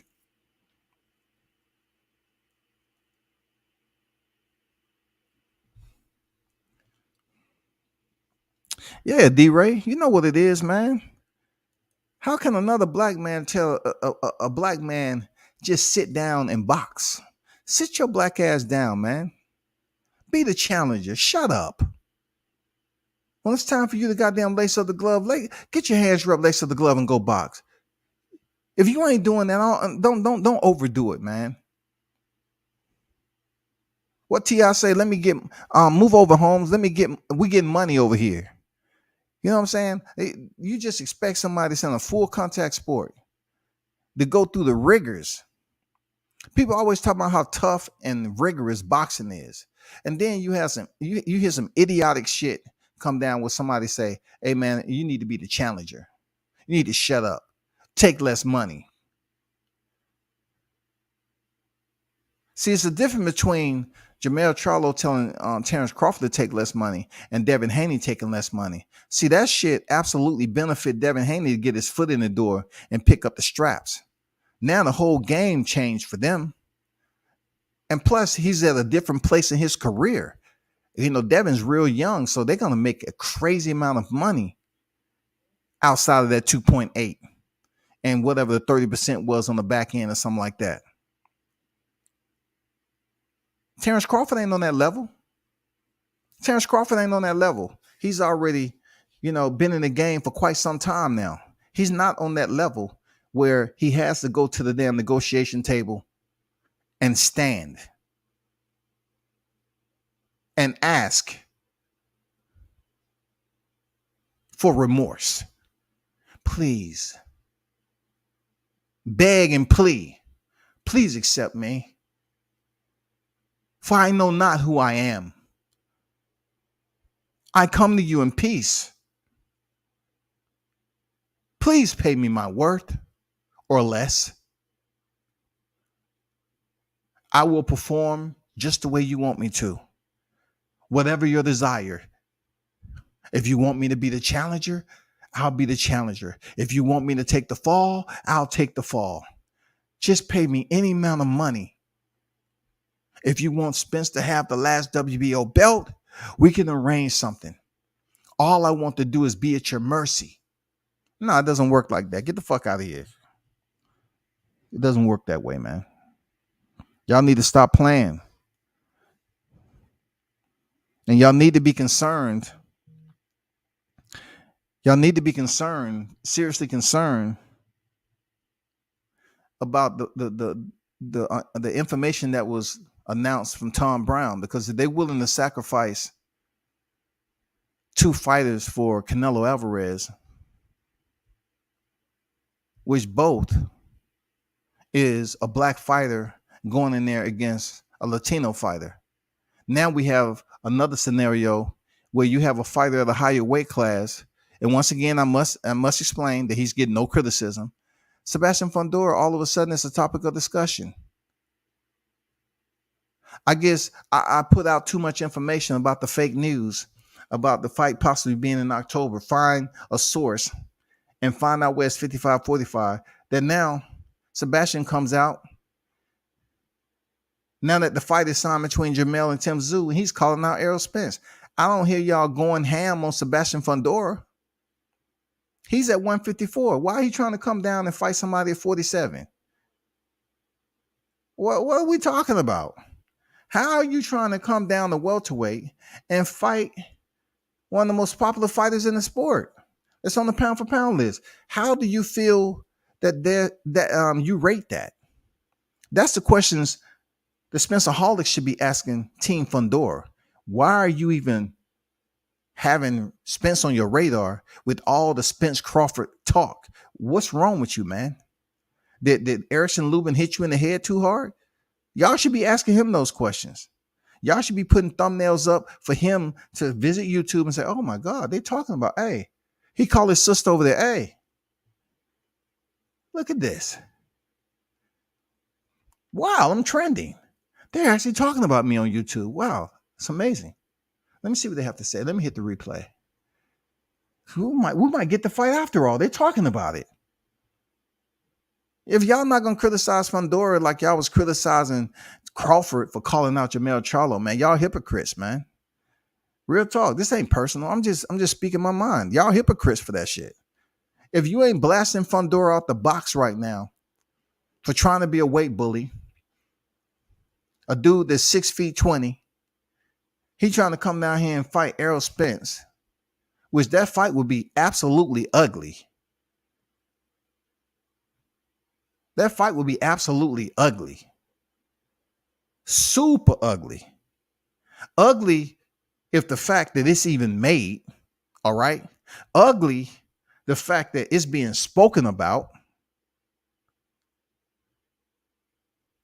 And ugly for a fighter to come down here from 54 and Spence entertain that shit like he did Mikey Garcia.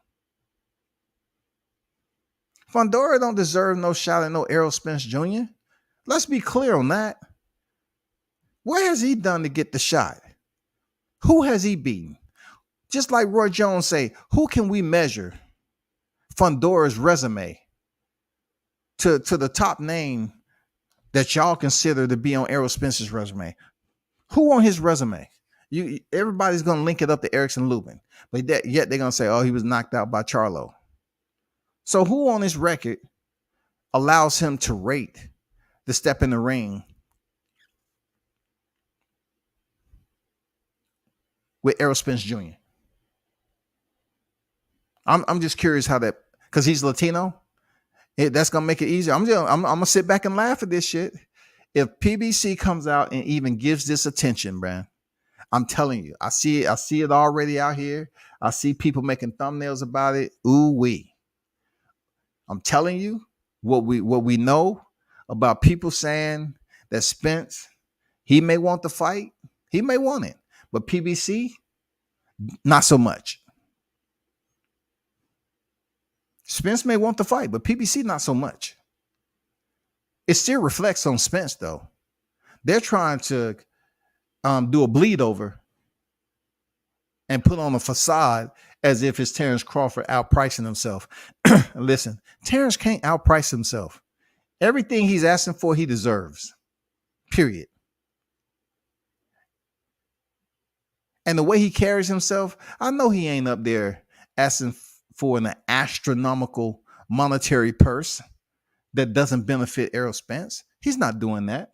But if you want to sit out here and listen to YouTube, they're going to exacerbate that shit to the highest court. They're going to get in their damn private chats and come up with new topics. Hey, man, you know, our new thumbnail tomorrow is going to be Terrence Crawford wants 80% and Spence the remaining portion, a flat fee.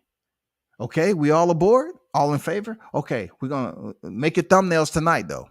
Because when we do the first live, I wanted to be in recession. Okay?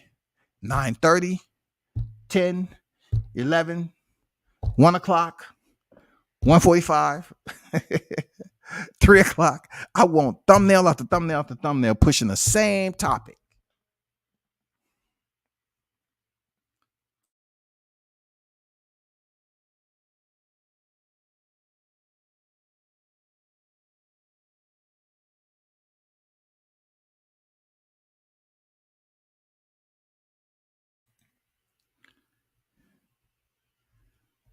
I appreciate that, Monica. She said, ain't he in 154? Why he going down? And see, Monica, that's what you need to ask the question to all the other, you know,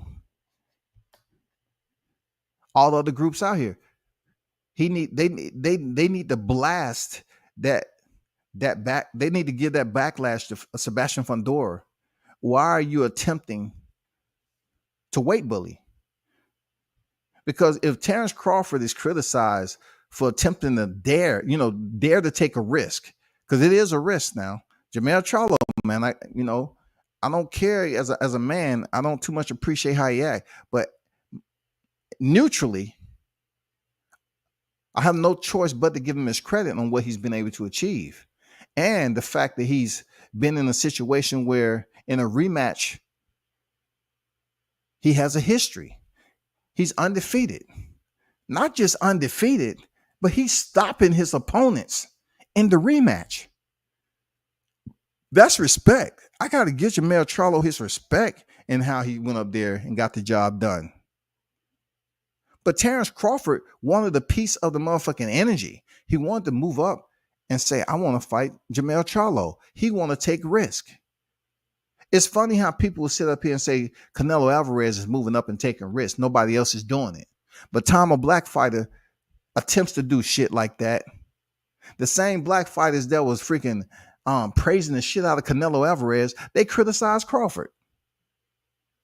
When Canelo started to make a move up and he fought Rocky Fielding, wasn't nobody talking about, oh, no, he just need to stay in his weight class. Get the fuck out of here, dog. You know I'm going to call this shit the way it is. Get the fuck out of here. You sit up here and you go fight Rocky Fielding. Wasn't nobody saying that to Canelo. Why he going up there and fighting Rocky Fielding? He's too light. He need to worry about people in his division. Then when Canelo moved up to 175, fought Kovalev, nobody was saying he need to, what is he doing? He need to stay in his division. But Crawford comes out with the exact same challenge. He wants to challenge the two premier fighters at PBC in the same stable. Alcatraz. World-class Alcatraz. The secured perimeter, maximum security. He said, I want to challenge both of them. And all he get is criticism. Nah, he should pay attention to Spence, man. What is he doing? He really shouldn't be focused on Jermell Charlo. He should just focus on Spence. Y'all gave that man no credit for daring to be fucking great and moving up and taking a dangerous fight as Mel Charlo. Even Mel Charlo himself didn't give Terrence Crawford credit for wanting to jump up there and set that fire. They up there whining and complaining. Oh, I know the little boys want to come from they need to stay in that division. But the most hypocritical part in listening to my people say this shit, y'all, especially to the black people in the chat, right? The most hypocritical part of it is that it's coming from our own people. It came from Jermell Charlo. It came from everybody, all the critics, the Terrence Crawford critics. I didn't hear too many people besides the Terrence Crawford fans boosting him up for doing something they always praise people for in boxing, taking risk. You know what I'm saying? Taking risk. Oh, we praise you for that. They took risk. They criticized the man. But yeah, they so enamored with Canelo Alvarez. They give him all the praise and glory in the fucking world. He moves up and fight Rocky Fielding. Oh, great. He moves up and fight Sergey Kovalev. Oh, man, look at him. He stopped him in the 11. Oh, wee. Benavidez fuck around, lose his belt. Can we get Avni Yildirim? I want that WBC. No, we can't do that, shawty. We can't just give away that shit like that. Come on, stop it, Canelo. All right. Can I get Callum Smith, WBN and WBC together? All right, we can do that, Canelo. People up here, oh shit, Canelo daring to be fucking great. He's moving up again. He's settled into a division. Canelo announces he's going for undisputed at super middleweight. Oh shit, he's daring to be great. But when Crawford calls out Jermell Charlo, who's now the reigning defending undisputed, his own people are criticizing him for daring to be great. But yet, assiduously, right? On the assiduous side, they're trying to somehow push Errol Spence into this same equation that World Combat Sports has already mentioned. I've already mentioned this shit about Errol Spence fighting Jermell Charlo for the undisputed. They know it. I definitely know it. I've mentioned this shit before anybody. I say, if you want to add an accolade to your credential, Errol Spence should fight Jermell Charlo for the undisputed if he can't get Crawford fight. Go up there and fight your stablemate. And then the circulation started going around, and then Jermell finally responded to it. Because Errol Spence said, yeah, I'll fight him. What Jamel Charlo say? Nah, me and him from the same hood. Don't nobody want to hear that hood shit.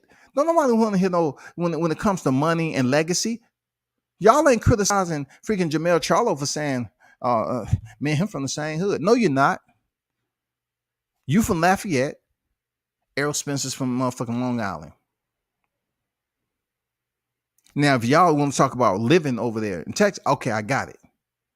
But what does that have to do with breaking bread? Mike Tyson pretty much broke that shit down shotgun style.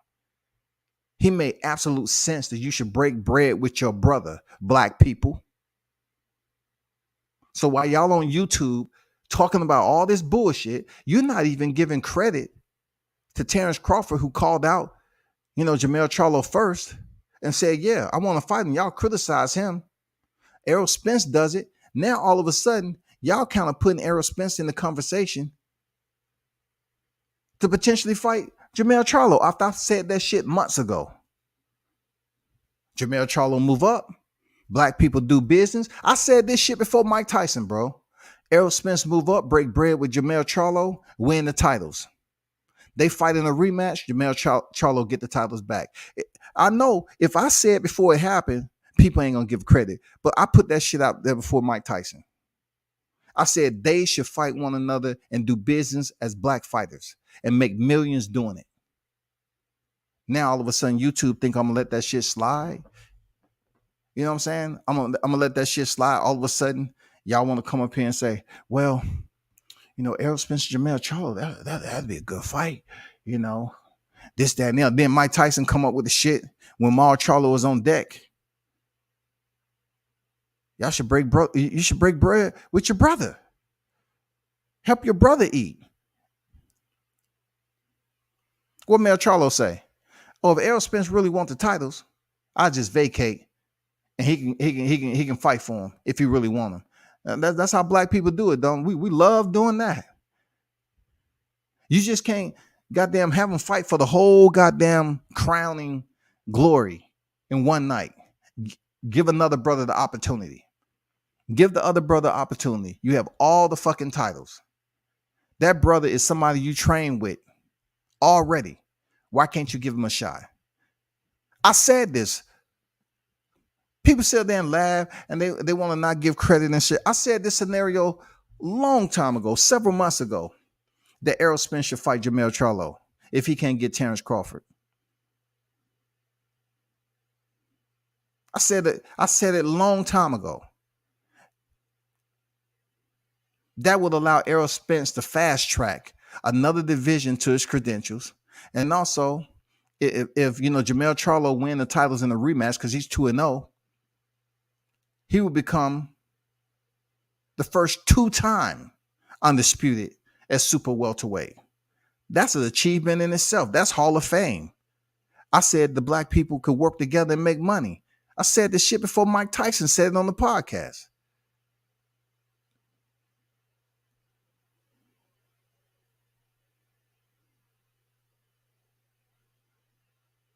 It make a lot of sense, but it ain't gonna happen.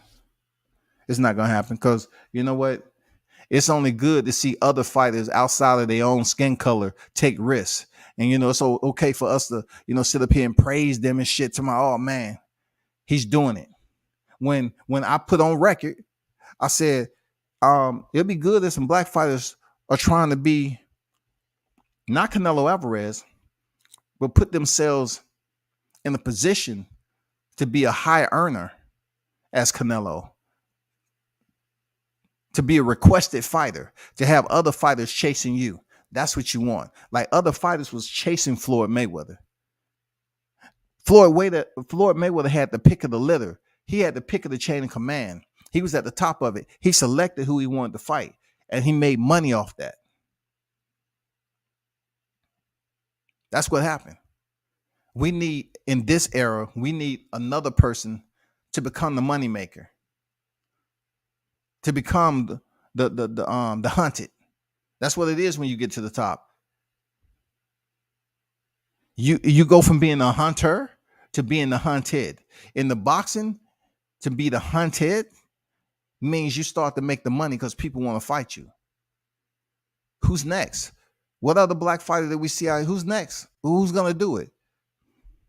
Deontay was in the heaviest division, so you know what I'm saying. He was just contending in the heavier division, so it wasn't as deep of a pool of fighters. But down here in these middleweight classes, you know what I'm saying, it's a lot of room. Who gonna be the hunted? We have Errol Spence and Terrence Crawford that's gonna be on their way out in the next several years. The Charlos are gonna be getting much older. They're gonna be on their way out. The new breed that's on deck. You know, you hear these names of Jaron Ennis, Virgil Ortiz. You know what I'm saying? The Charles Conwells. You know, the Tim Zoos. You know, and those individuals at junior welterweight. You have a lot of youngins that's at lighter weight classes. That's the new generation that's coming up. But who's going to take charge? Is it going to be Shakur Stevenson? Is it going to be Devin Haney? Is it going to be Teofimo Lopez? Lomachenko, he's on his way out. So who is it going to be? Who's going to be the next black fighter? Since we, as black fans, will point at Canelo and be, you know, admire the shit out of what he's doing. But yet, when Terrence Crawford attempts to do the same shit, it's met with criticism. Y'all know what the fuck I'm talking about. Y'all want to criticize him first and say, "Oh man, he need to stay. He need to not do this. Oh, what the fuck he doing? He need to focus on Errol Spence and all that." But Canelo can call out whoever, whenever, and they say, "Oh man, that's great. That's great. He's daring to be great." So what is Crawford daring to be? Oh, he just greedy. Fuck that. He greedy. Motherfucker be over there on the side of the street with his boy. I don't like that nigga right there. I don't like that nigga right there. Fuck that. I don't like that. I have to drop the dime on his ass. I don't like that nigga right there. Hell no. He trying to do too much, man. He trying to get paid and all that.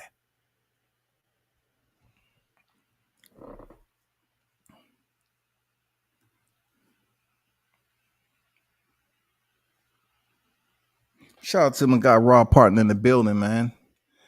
He said don't deserve Spence fight. Fundora's.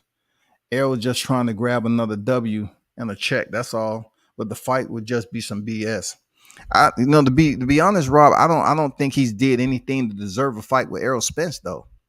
What? Who's on? Look, just like they always go through the scenario with Errol and Bud. Sebastian Fundora has nobody on his resume that said the public is requesting this fight. Who is requesting just because he's Latina? Who is requesting Fundora to fight Errol Spence? And what benefit is it for Errol Spence to accept a fight with a dude that's 620 through the roof? That's coming down here to say, I can make 147. What benefit is it for Spence if he have a hard time with this dude? Just because he's Latina and he coming down here, he should get the fight. There's nobody on his resume that says he should get a fight with Spence at this point. He hasn't even became world champion yet. So to give this guy an open window to come down there and face a unified champion at welterweight, no, fuck that. We got to keep that shit all the way green and call it for what it is, man. If we're going to go off, all this criteria that we debate about all the time, and we want to compare resumes and what this person has done and what that person has done, Sebastian Fundora getting all the traction he's getting right now on all these sites is ridiculous, man. They really lining him up with Errol Spence on the thumbnail, bro, and putting Spence versus Fundora. That's why when it comes to boxing, that's why I always told y'all why I appreciate mixed martial arts. And just a PSA to those of you that's saying, oh, the UFC is better than boxing. No, it ain't no such thing as the UFC is better than boxing. The UFC is a freaking promotion. It is not a sport, okay? If you want to talk about mixed martial arts, say mixed martial arts. Get the proper terminology. The UFC is a promotion, not a sport. That's why people complain about boxing, because 1 minute we talking about is the fight going to be made in 2022 to now Fundora talking about, hey, guess what? Let me just put this out there. If Spence want to take the fight, I'll move down there and fight Spence at 47. Aren't you a fucking 154 pounder though? You can't find nobody. Where Charles Conwell at? Fight Charles Conwell, goddammit. Fight that damn Ohio. That Ohio killer. He up there. Fight Bad News. You got people up in your motherfucking division.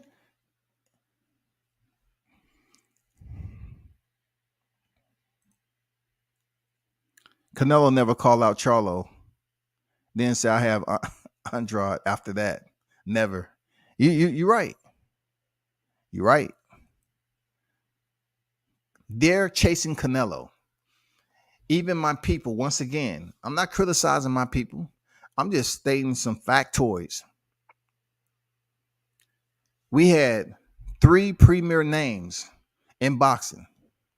All right. That called out Canelo Alvarez for a fight. You had Jermell Charlo, who was pleading, and tomorrow, if he just dropped down to a catchweight of 158, man, stop it. You had Jamal Charlo, who's eagerly trying to get a fight with Canelo Alvarez. And then you had Errol Spence, who he wanted to fight with Canelo Alvarez. Canelo Alvarez is the hunted. He's the hunted. He's able to make money regardless of who he fight. He about to go in there and fight the Abraham Lincoln of boxing. He's about to fight Gennady Golovkin. And he's about to get paid fighting that old dude. All I'm suggesting to the people who's going to the fight, you might want to wear your mask. Because every time Canelo land a shot on Gennady, dust gonna come out that motherfucker. It's gonna get dusty in that place. It's gonna be almost like they're allowing you to smoke hookah up in there, and you know, and it's gonna be all cloudy and foggy. That's how it's gonna be with Canelo be landing on Gennady, man. People up here talking about, oh man, this gonna be a good fight. Canelo's able to make that money with a fighter in a trilogy that nobody ain't trying to see. Ain't did shit at middleweight since Canelo left. Just finished beating Yoda Murata, who a lot of people can't even distinguish Yoda Murata from Dimitri Bivol. He picks up a motherfucking WBA title when he shouldn't even be the IBF champion. A lot of people thought he lost the fight. That's why I'm saying it'll be good to have, you know, my people, you know, get lined up to start making that money without being held back. That's why Crawford and Errol Spence should negotiate handsomely for both fighters. I don't give a fuck about the money with them. I don't care.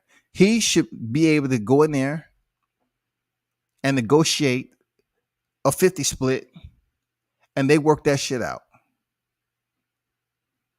They should be able to do that. They both black. But then again, we understand that Crawford is not with a promotion. But just because Errol Spence is, doesn't mean he's in charge, man. Al Heyman run the motherfucking flagship over there. Errol Spence doesn't. Errol Spence is an employee of PBC. If Terrence Crawford signs with Top Rank, he was an employee of Top Rank. If Terrence Crawford was assigned with PBC, he's an employee of PBC. They're not running the show over there like Canelo. Canelo's pretty much, his demands are met. Once again, I repeat, Canelo demands are met. That dude is bringing in some heavy loads of cash, bro. Jesus Christ, man. You're talking about a dude who went to court to get out of a $365 million 11-fight deal, bro. God damn. He got up out of that deal because, look, the same shit that we see that they criticizing Crawford for. Because, y'all, I'm trying to tell you, man, I don't know shit about boxing for real. Canelo Alvarez said that they wasn't giving him the fights. Check the gem I'm about to drop on you. He said they wasn't giving him the fights. They had some crazy fight on there with Canelo possibly fighting Khabib Nurmagomedov or some other UFC fighter and some other dumb shit. So he went to court to get out of his shit because they wasn't living up to the contractual agreement. But yet Terrence Crawford leaves Top Rank for the exact very same thing, and he's criticized because he didn't get the Errol Spence fight.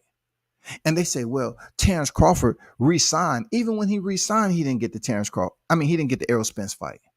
Isn't that the same shit Canelo Alvarez did? He got out of a $365 million deal, man.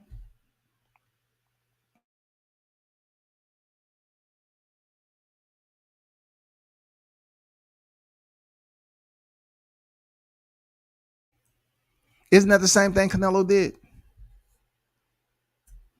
They didn't give him the fight that he was promised. And he went to court and won. Terrence Crawford get out of his contract because he didn't get the Errol Spence fight. He made a public record. They didn't provide him the Errol Spence fight. But yet, Terrence Crawford is criticized and Canelo isn't. Canelo is glorified and praised off the moves he's making because it sets him up to be a free agent. But when Terrence Crawford becomes a free agent, his own people criticize the fuck out of him for leaving Top Rank because now they're saying that Terrence Crawford don't have anybody for that promotional support. So how the fuck he's going to benefit fighting Errol Spence on his own?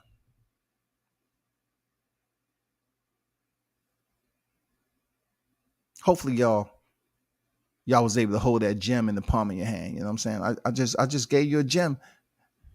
You know what I'm saying? Canelo did the exact same thing Crawford did, but they just want to leave that alone and say, oh man, he was doing to get control of his career with him getting out of his contract. Well, guess what? The reasons for which he went to court to get up out that motherfucker is the same reason Terrence Crawford left, because he didn't get the Errol Spence fight. People was cheering, applauding, goddamn holding candlelight visuals for Canelo once he was a free agent. But when Crawford was a free agent, all it was backlash, criticism, rhetoric. They excoriated that man in the media. Crawford's stupid. He not the smartest fighter. He this, that, and the other. He ain't making no business sense. But Canelo did the exact same thing. And my same people, those same black channels, they was glorifying the fuck out of Canelo. Go Canelo. Great job. That's a smart man right there. That's a smart man. He didn't get what he wanted. He got the fuck up out of there. What about Crawford? Oh, man, fuck that nigga. Why? Man, he left Top Rank. And now they're trying to make the Crawford fight. The Spence fight. And he don't have no promotion. He don't have no leg to stand on. He's stupid. He should have never left Bob. But you were saying that Bob was running the plantation over there. Well, Crawford signed up with him. And he don't have no black fighters on there besides Crawford. That's not true. Well, they say why he's suing Bob for allegedly being racist. They were just coming up with crazy shit, dog. They didn't praise Crawford one time for getting his ass up out of there responsibly, for not getting the Errol Spence fight and moving on with his career. And look, they wouldn't even respect the fact that Crawford was on stage. And Bob Arum was right there. He said, if Bob Arum couldn't get me in the fight while I was signed to him, how's he going to get me in the fight when I'm not signed with him? Mr. Arum was right there, the triple OG, man, of boxing promoters. He didn't say it in a tweet. He said it right there on stage. And y'all don't praise him, but y'all praise Canelo? Man, come on. Y'all confused, bro. Stop. Mel Charlo couldn't handle DJ picking EJ corner. It's probably a lot more that goes on with that, man. For real. IB, what's good? He said better late than never. I don't know what trap media talking about. Canelo runs boxing. Triple G fight is solid. It ain't solid. It may be solid to you, but it ain't solid to everybody. Just like, Terrence Crawford and Errol Spence ain't solid to everybody. It's a topic of discussion, but it's not solid to everybody. That's just not the way it works, especially in life. We can say a lot of things. If Eve wouldn't have presented the apple to Adam, would we be able to agree non-biasedly? Could we walk around naturally and have healthy, natural thoughts? Could it possibly be if she didn't give a fuck about the serpent? But no, we live in a world of judgment, finger pointing, good bows before evil, ominous, honest, everything. The reality of it, people will buy into controversy before they buy into positivity. That's just the way it is. And just like I said, when it comes down to opinions, you have to understand opinions is not based off the merit of facts. It's just someone's subjective opinion. That's it. People sit up here, praise Canelo all day, every day, and what the fuck he had going on, every move he makes.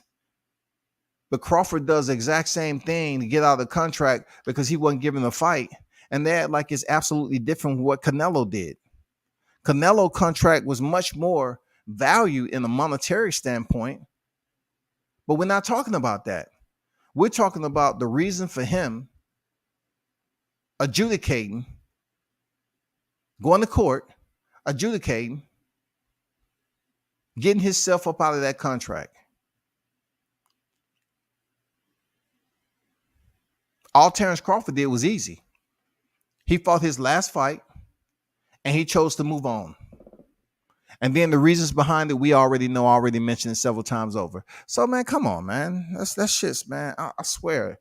This shit, just the mere fact that, he's still getting criticism as if he's holding up the fight.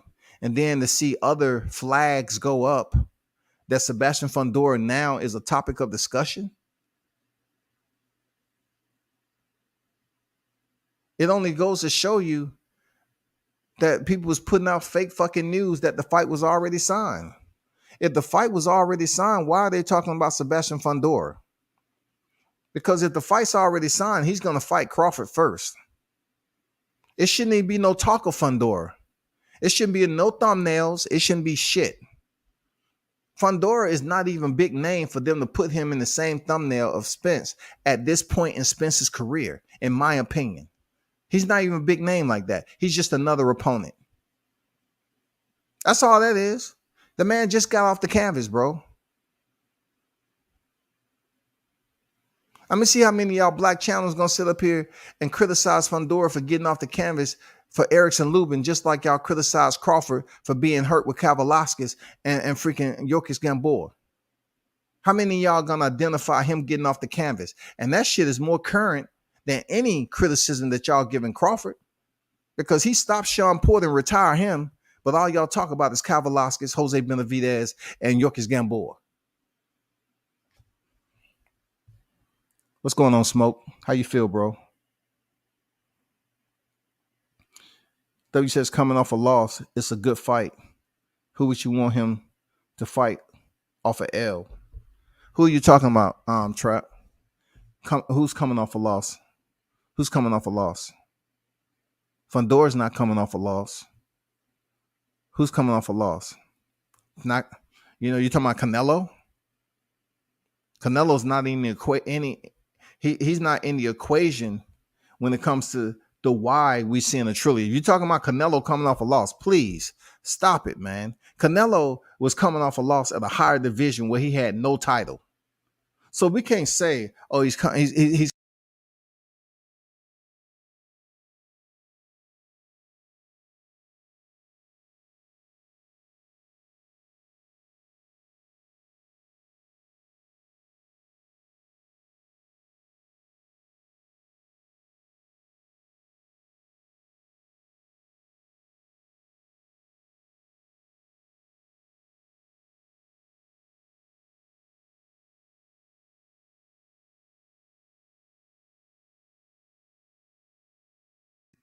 He has absolutely nothing to do with the life of boxing. Zero. He was at a higher division, and he's still reigning, defending, undisputed at super middleweight. Why should you even bleed that over to Triple G like he's supposed to take a tune-up? Triple G ain't Dimitri Bivol. Come on, Trap. You acting like you just started. Come on, bro. I respect your opinion, man. But come on, man. You acting like Canelo has to take a tune-up for a fighter he's been in the ring with twice already.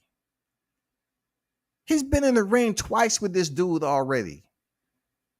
And he's up. Not only is he up, Canelo is up in a weight class, and Triple G has to come out, Trap.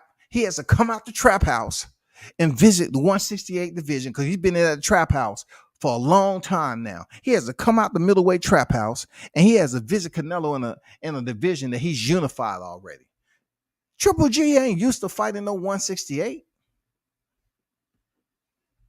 Come on, big dog. You actually trying to boost up. Oh, it's a solid fight. I never said it wasn't a solid fight per se.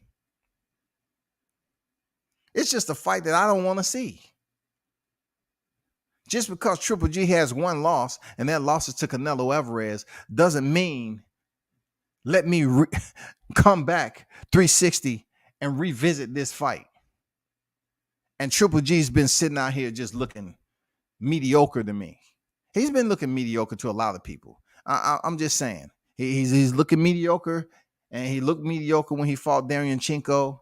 I'm just saying, man.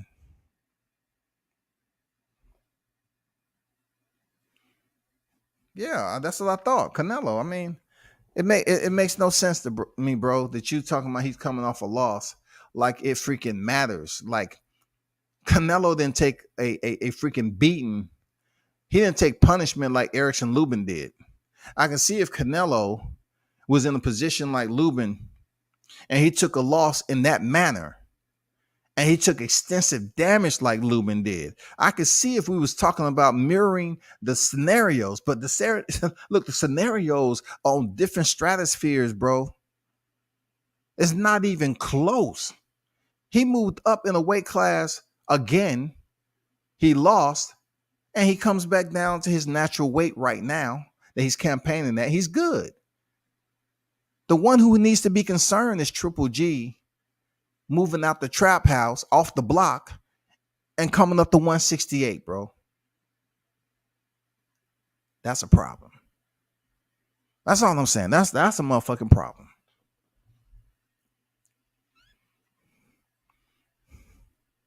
So you're feeding into what I said earlier. You say, why not get that money?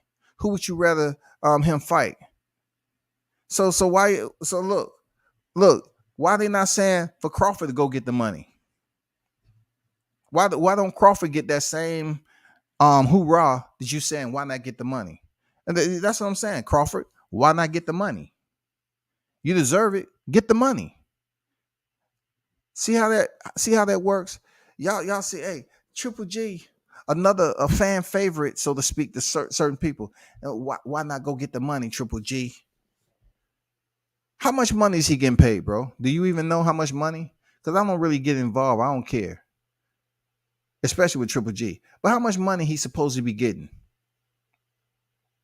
It's all good. I'm talking about in general, bro. Well, what I hear on social media, Bud, why not say, go get that money, Bud? And then for they fighter Spence, go get that money, Spence. Because at the end of the day, both of these guys are at the back end of their career. If they move up to 154, that might be the highest they go before they call it. I don't know. Crawford may go up to 160. You never know, man. It seems like he's kind of set on trying to become a 4-division champion.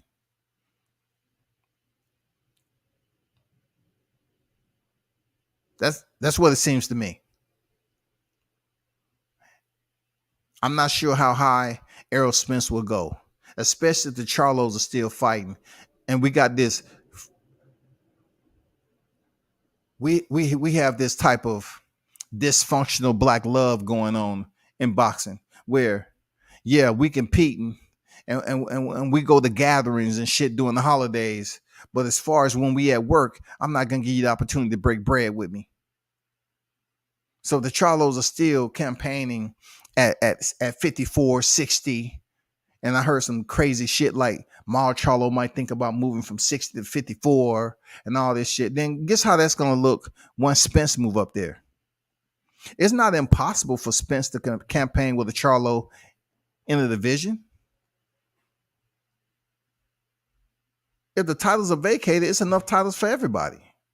But then what happens if Crawford moves up there too?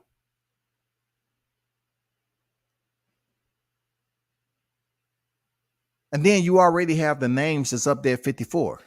You already have the names up there. You have the upcoming risers that's there. You know, you have Sebastian Fundora. You know, you have a lot of fighters that's up there, man.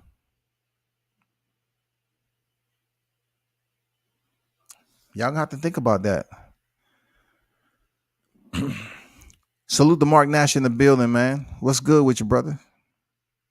21 strong on deck with it. WCS, what's up, brother? What's up? What's up? What's good with y'all, man? Hell of a show. I'm late, but enjoying everything I'm hearing. Appreciate it. Jordan on deck. He said, I don't know what his income is, but Triple G having Friday night fights doesn't say a lot. Regardless, Roy made the old bad boy Super 168 seem effortless. Yeah, man, but I'm just trying to say, like, I'm not just creating freaking narratives. I'm not pushing any narratives. I'm just putting shit out there that's public record. I'm just regurgitating it to the listeners. I'm just saying, why is Sebastian Fundora name in the same conversation as Errol Spence all of a sudden when this fake news that just came out talking about the fight was already signed 55-45. But then new news came out talking about he wanted more money. Which one is it? If the fight is already signed for 55-45, why is Terrence Crawford all of a sudden you saying he's asking for more money? And then we hear this, y'all. I got the audio receipts whenever I choose to play it. Check this out.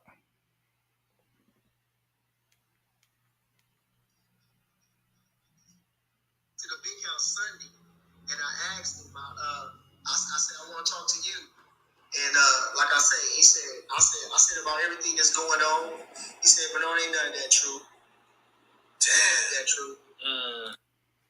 That was Bernie the Boxer responding to everything about this 55-45 when he went over to name Bud Crawford's home. And Bud said, no, none of that is true. Why would Bud lie to Bernie?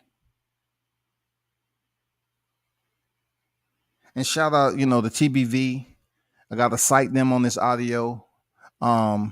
Bruce Vane, have to cite him on the audio. Espinosa saying that it's 2/3 of the way. Like last week, he did an interview saying that it's 2/3 of the way done. And Earl saying, if it don't happen, it ain't my fault.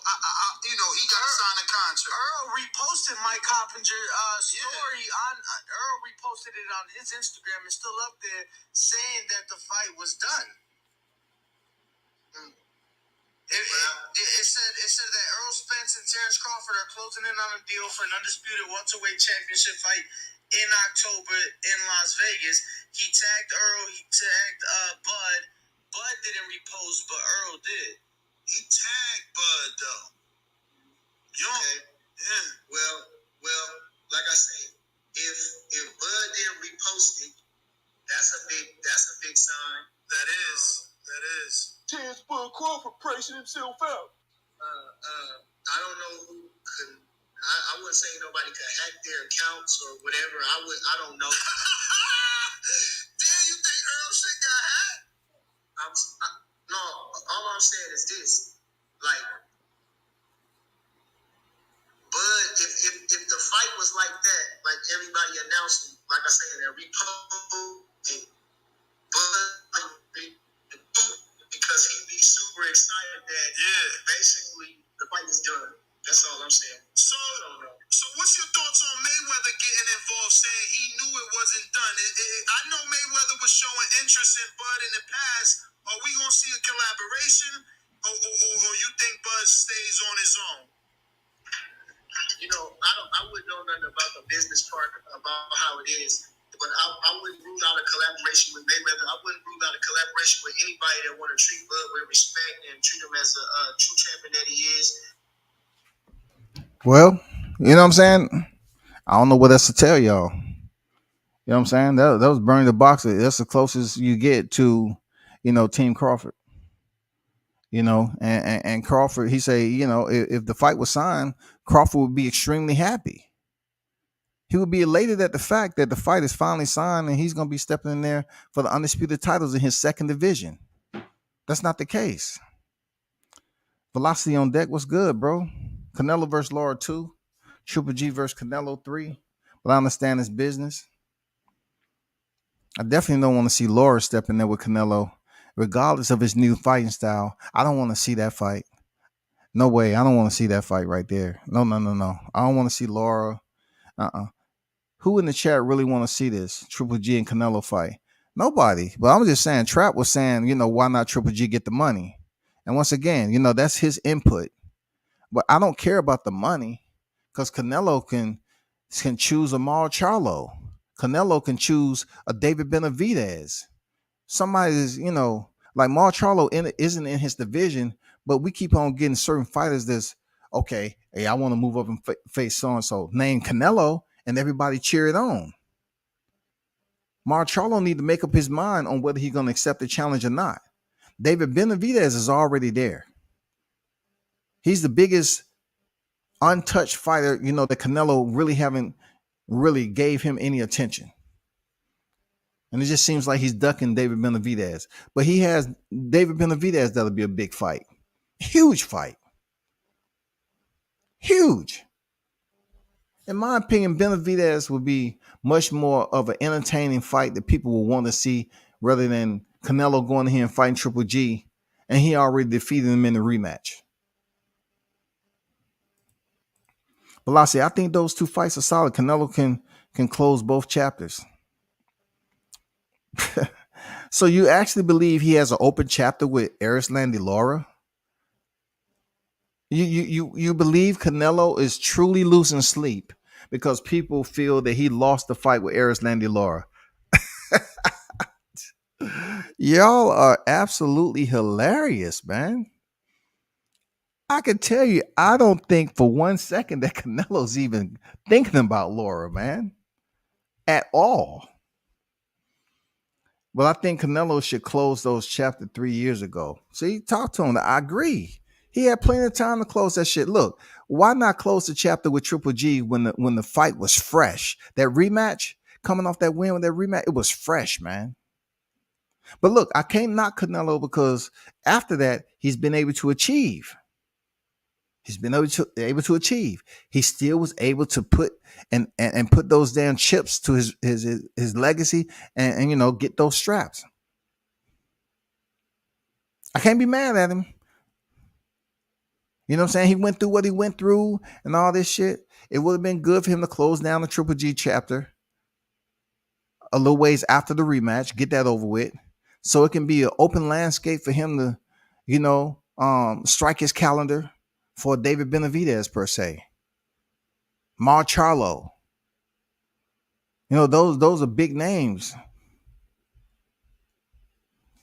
I really wasn't anxious to see Triple G move out of middleweight by force. You know what I'm saying? I'm glad Canelo is not moving back down to 60 to appease this old man. But I really wasn't sitting up here on the edge of my seat saying, okay, Triple G, are you going to move up out? People up here, once again, they'll say, yo, Triple G is moving out of 60. Finally, he's moving up. Good on him. Daring to be great. Fuck all that. Triple G is not going to look like Dimitri Bivol at a higher weight class. You're fighting 8 pounds heavier in a division where Canelo is acclimated already. He's the reigning undisputed champion in that division, man. He's dispersed of 3 champions. I'm talking about the current champions, the Smith, the Billy Joe Saunders, and the Caleb Plant. I ain't talking about no damn Rocky Fielding.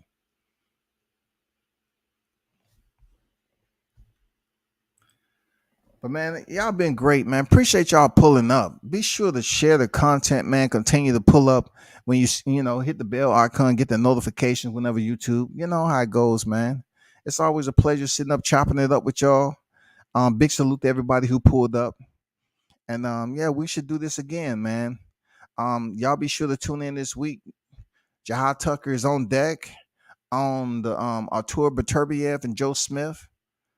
You know what I'm saying? Beterbiev is the WBC and the IBF World Light Heavyweight Champion. He will be going in there against the WBO Light Heavyweight Champion, Joe Smith. It will be a unification fight to potentially fight for undisputed, potentially, for Dmitry Bivol. So, you know, you're going to have Abraham Supernova on there. He's going to be on that. You know, Jahad Tucker's contending for his 8th professional fight. He's going to face DeAndre Smith. So, yeah, it's fight week over there in NYC, man. But, hey, big shout out to y'all. Turn up and tune in to World Combat Sports, man. I'm out.